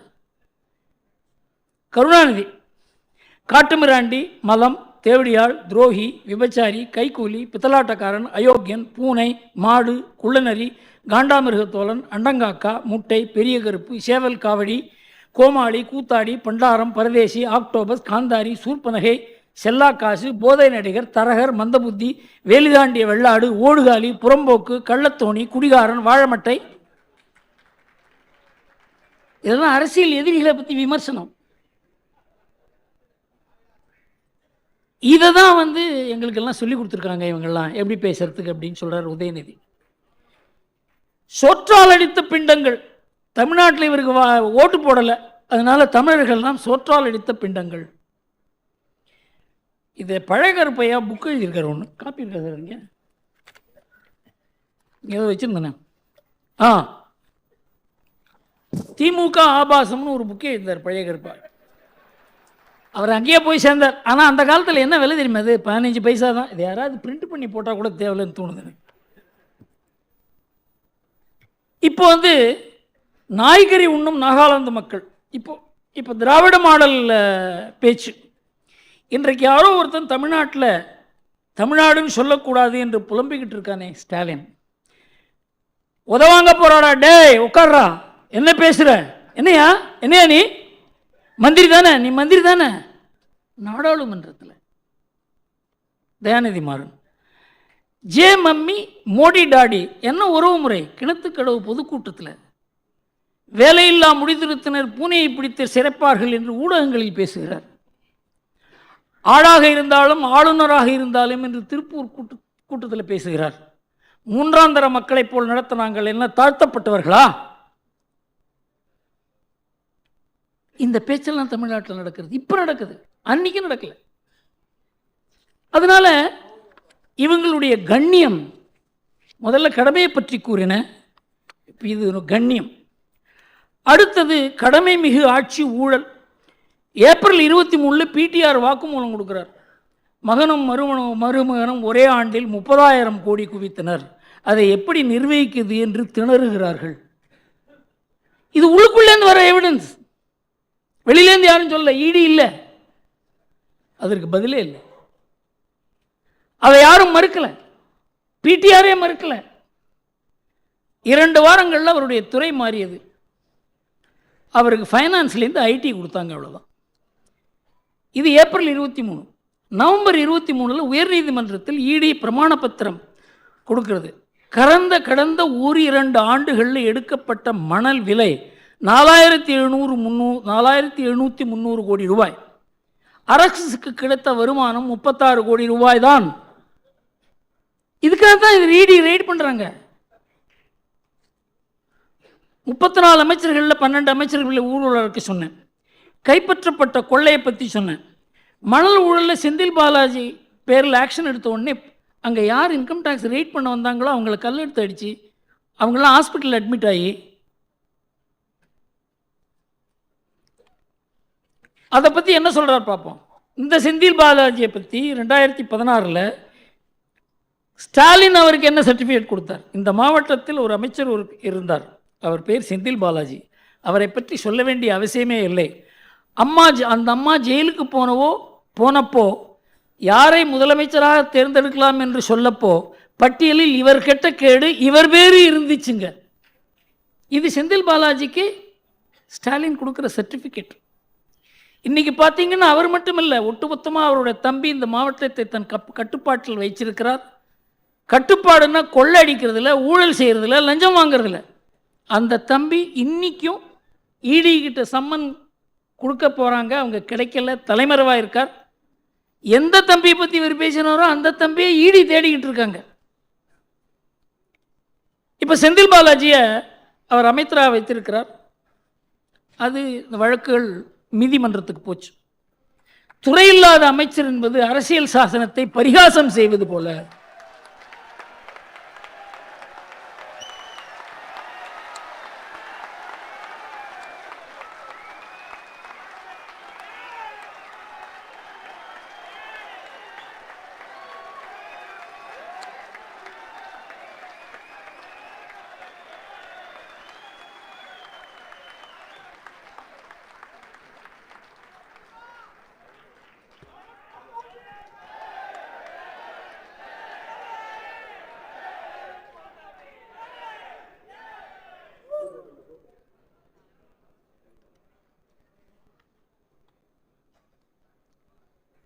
இவர் அமைச்சராக வச்சிருக்கிறதுக்கு நீங்கள் கூச்சப்படணுங்கிற மாதிரி கிட்டத்தட்ட கோர்ட் சொன்ன அப்புறமும் இன்னும் அவர் அமைச்சராக இருக்கிறார். இந்த சமயத்தில் தான் இவங்கெல்லாம் என்ன பண்ணாங்க, ஒரு சாதகமான சூழ்நிலை வரும்போது சாதகமான ஒரு நீதிபதியை வச்சு சாதகமான ஒரு தீர்ப்பு வாங்குவது என்பது இப்போ வழக்கமாகிவிட்டதுனால இந்த ஆனந்த் வெங்கடேஷ்ன்ற ஒரு ஜட்ஜு கண்ணில் இது மாட்டிடுது.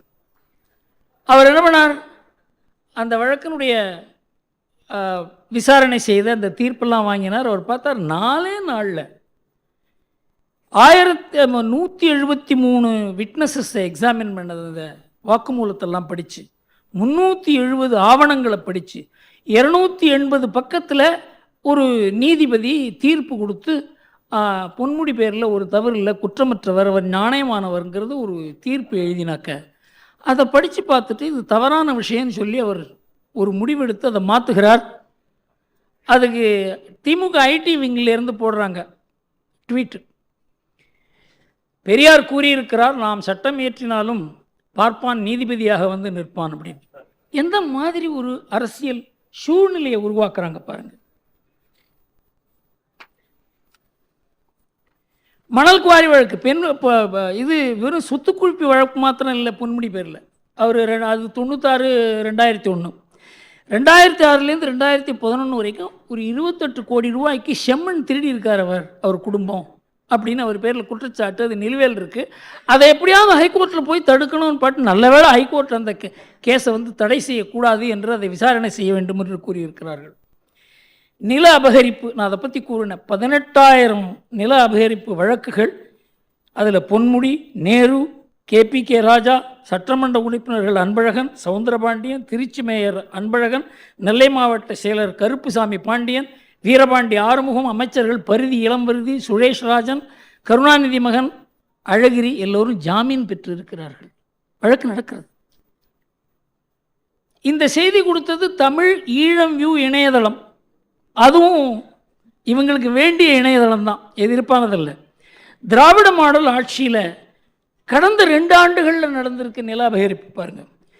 ஜூனில் துறைப்பாக்கத்தில் ஒரு குடிநீர் தொட்டியை போய் திமுககாரங்க எடுத்துக்கப்போ அந்த ஊரில் பொம்பளைங்கள்லாம் போய் அடித்து அவங்கள விரட்டியிருக்காங்க.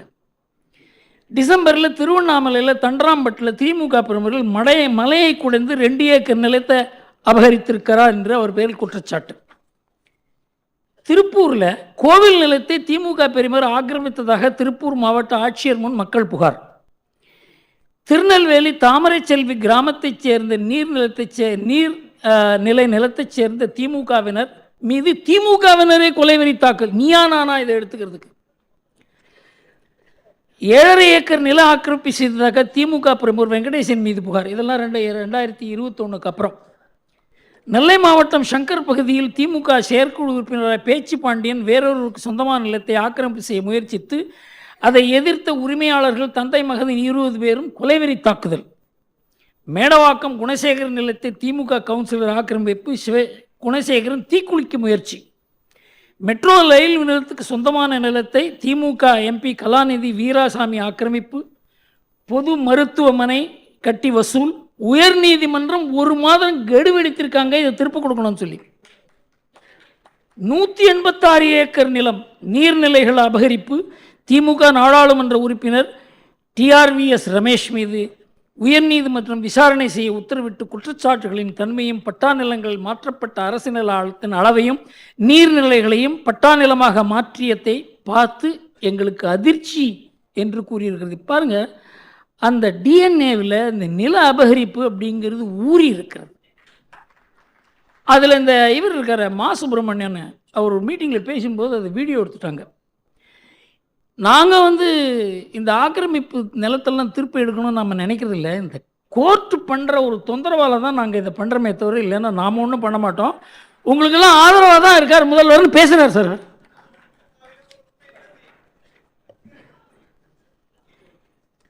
கட்டுப்பாடு உட்கட்சி மோதல்கள் கிட்டத்தட்ட 3 பக்கம் இருக்குது. இவங்களுக்குள்ள அடிச்சுட்டுது. எல்லாம் மந்திரி எதிர, எல்லாம் கட்சி பிரமுகர்கள் எதிர மண்டை உடையுது. இது இவங்களுடைய கட்டுப்பாடுனுடைய ரெக்கார்ட்.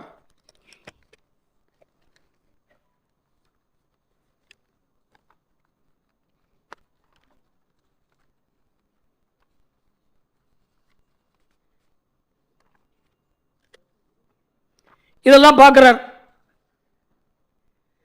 நான் சர்வாதிகாரி, சாட்டையை கையில் எடுப்பேன் என்று கூறினார். அதுக்கப்புறம் என் கட்சி அது யாரும் அது கேட்கவே இல்லை. இவர் சொல்றது யாருமே கேட்கறது கிடையாது. என் கட்சிக்காரர்கள் செய்யும் தவறால் எனக்கு தூக்கம் வரவில்லை.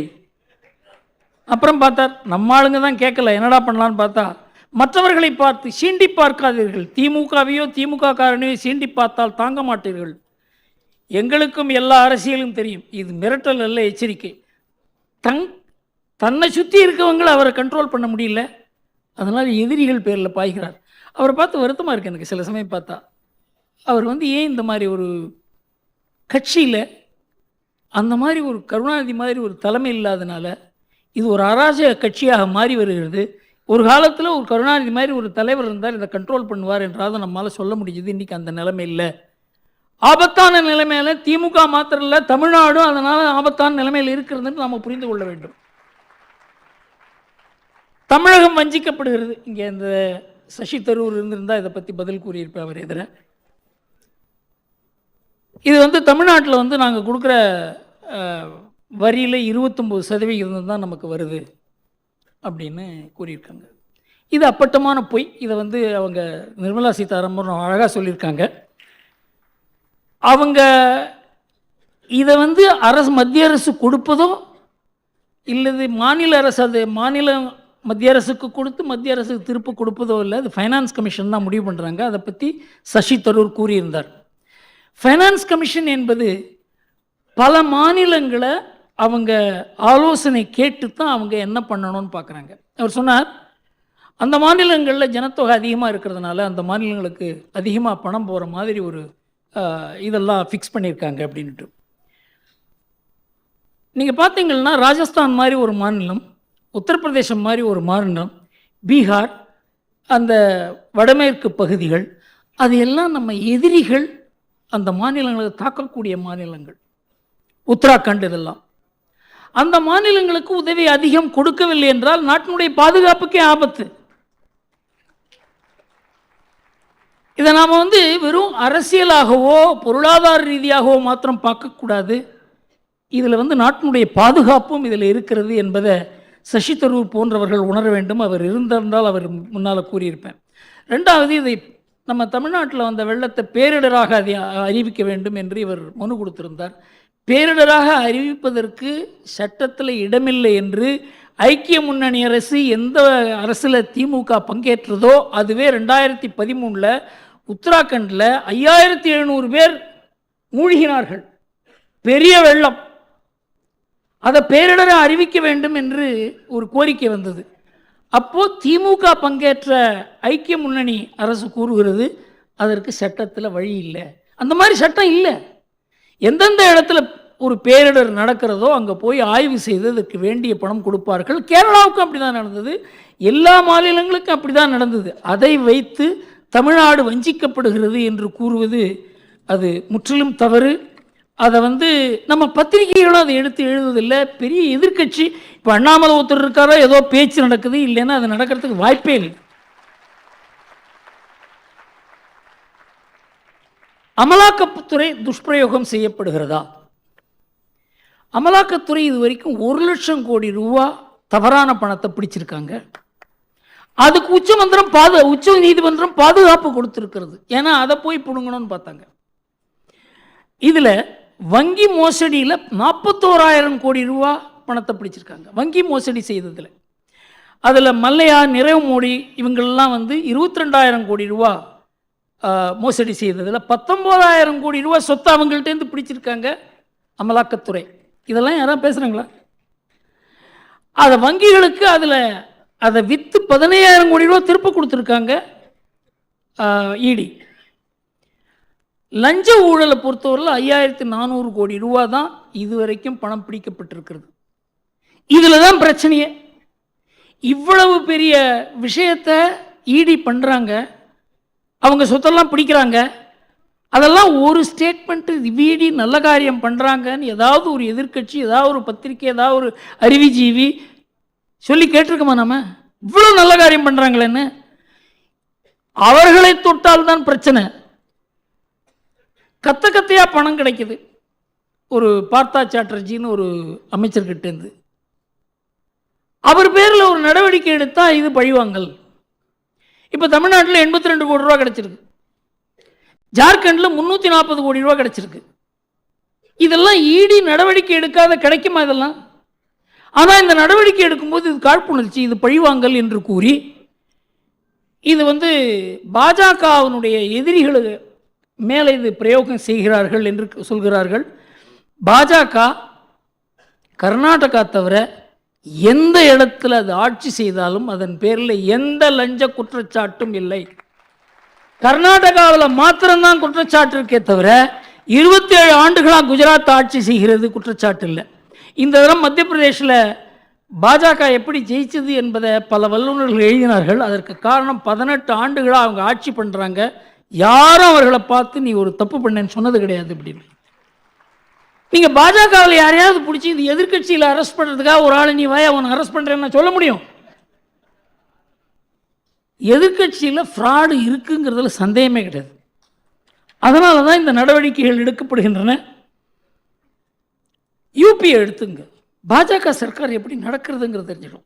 யூபியில் தடி எடுத்தவன் தண்டல்காரன் இருந்தது, அங்கே ஆட்டிக்குன்னு ஒருத்தர் இருந்தார். அதனால் பேப்பரில் படிச்சிங்களே இல்லையான்னு தெரியல, துக்குளக்கில் எழுதியிருக்கோம் அதை பற்றி. 10,000 கோடி ரூபா அவர் ஒரு சாம்ராஜ்யமே நடத்தினார். 54 கம்பெனி. இந்திரா காந்தியினுடைய குடும்பத்தினுடைய சொத்தை அவர் பிடிங்கினார். காங்கிரஸ் ஒன்றுமே செய்ய முடியல. அந்த ஆர்டிக்கை என்கவுண்டரில் ஃபினிஷ் பண்ணார். யார் காரணம்னாக்க ஒரு முஸ்லீம் பெண் அந்த ஆர்டிக்கை எடுத்து போராடினான். அதற்காக அவர் அந்த ஆர்டிக் எலிமினேட் ஆன உடனேயே யூபி ஆடி விட்டது. 10,000 கோடி ரூபா பணத்தை பிடிச்சாங்க அவர்கிட்ட. இது வரைக்கும் யூபியில் என்ன ஒரு உறுதியான ஒரு கட்சி ஆட்சி செய்யும் பொழுது என்னென்ன மாதிரி அதுக்கு விளைவுகள் இருக்குன்றதை நம்ம பார்க்கணும். நல்ல விளைவுகள்.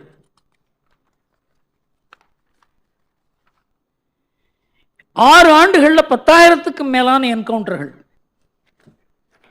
89 மாபியாக்கள் மடிந்தனர், 2215 பேர் காயமுற்றனர், 14,000 கிரிமினல்களை கைது செய்தது யோகி அரசு. இவங்கெல்லாம் உலாத்தின்னு இருந்தான், இந்த ஜாதி அந்த ஜாதி இந்த மதம், அவனை தொட முடியாது, அவனை தொட்டா இந்த கான்ஸ்டியூன்சியில் ஜெயிக்க முடியாது. அதில் 2 போலீஸ்காரர்கள் இருந்தார்கள், 752 பேர் காயமுற்றார்கள். அரசாங்கம் விலை கொடுத்து தான் இதை செய்தாங்க. 6 மாதங்களில் 3000 கோடி சொத்துக்களை புல்டோசர் வைத்து இடித்தார்கள். ஏன்னா அதெல்லாம் கட்டினதெல்லாம் புறம்போக்கு நிலத்தில். 2000 கோடி ரூபாய் சொத்துக்களை கைப்பற்றியது யூபி போலீஸ். ஆட்டிக்கு என் நிலத்தை அபகரித்து என் குடும்பத்தை அழித்து விட்டார் என்று வாக்குமூலம் கொடுத்து 35 ஆண்டுகளாக அவரை எதிர்த்து போராடி வந்தார் ஒரு முஸ்லீம் பெண்மணி. அவர் பெயர் சூரஜ் கலி. அவருடைய சகோதரர் படுகொலை செய்யப்பட்டார், மகன் சுடப்பட்டார். உனக்கும் அதுதான் நடக்கும்னு சொன்னாங்க. யோகி கிட்ட போனா இதுதான் என் நிலைமை. Arctic finished. இதுதான் உறுதியான ஒரு அரசாங்கம் செய்யக்கூடிய செயல். லஞ்சங்கிறது அந்த ஊரில், அதாவது லஞ்சம் தாண்டவமாடிய ஒரு உத்தரப்பிரதேசத்தில் இன்னைக்கு லஞ்சம் இல்லை என்று கூறுகிறார்கள். இதெல்லாம் பெருமைப்பட வேண்டிய விஷயம். அலகாபாத் நகரே 40 ஆண்டுகள் அந்த ஆட்டிக்கை கண்டு நடுங்கியது. போலீஸ்காரங்களை அவரை கேட்டுன்னு தான் கமிஷனர் போட முடியும். இதெல்லாம் பேப்பரில் வந்த விஷயங்கள். இப்போ நம்ம நாட்டில் என்ன, எப்படியாவது ராகுல ஒரு பிரதம மந்திரி வேட்பாளராக கொண்டு வரணும்னு முயற்சி பண்ணாங்க.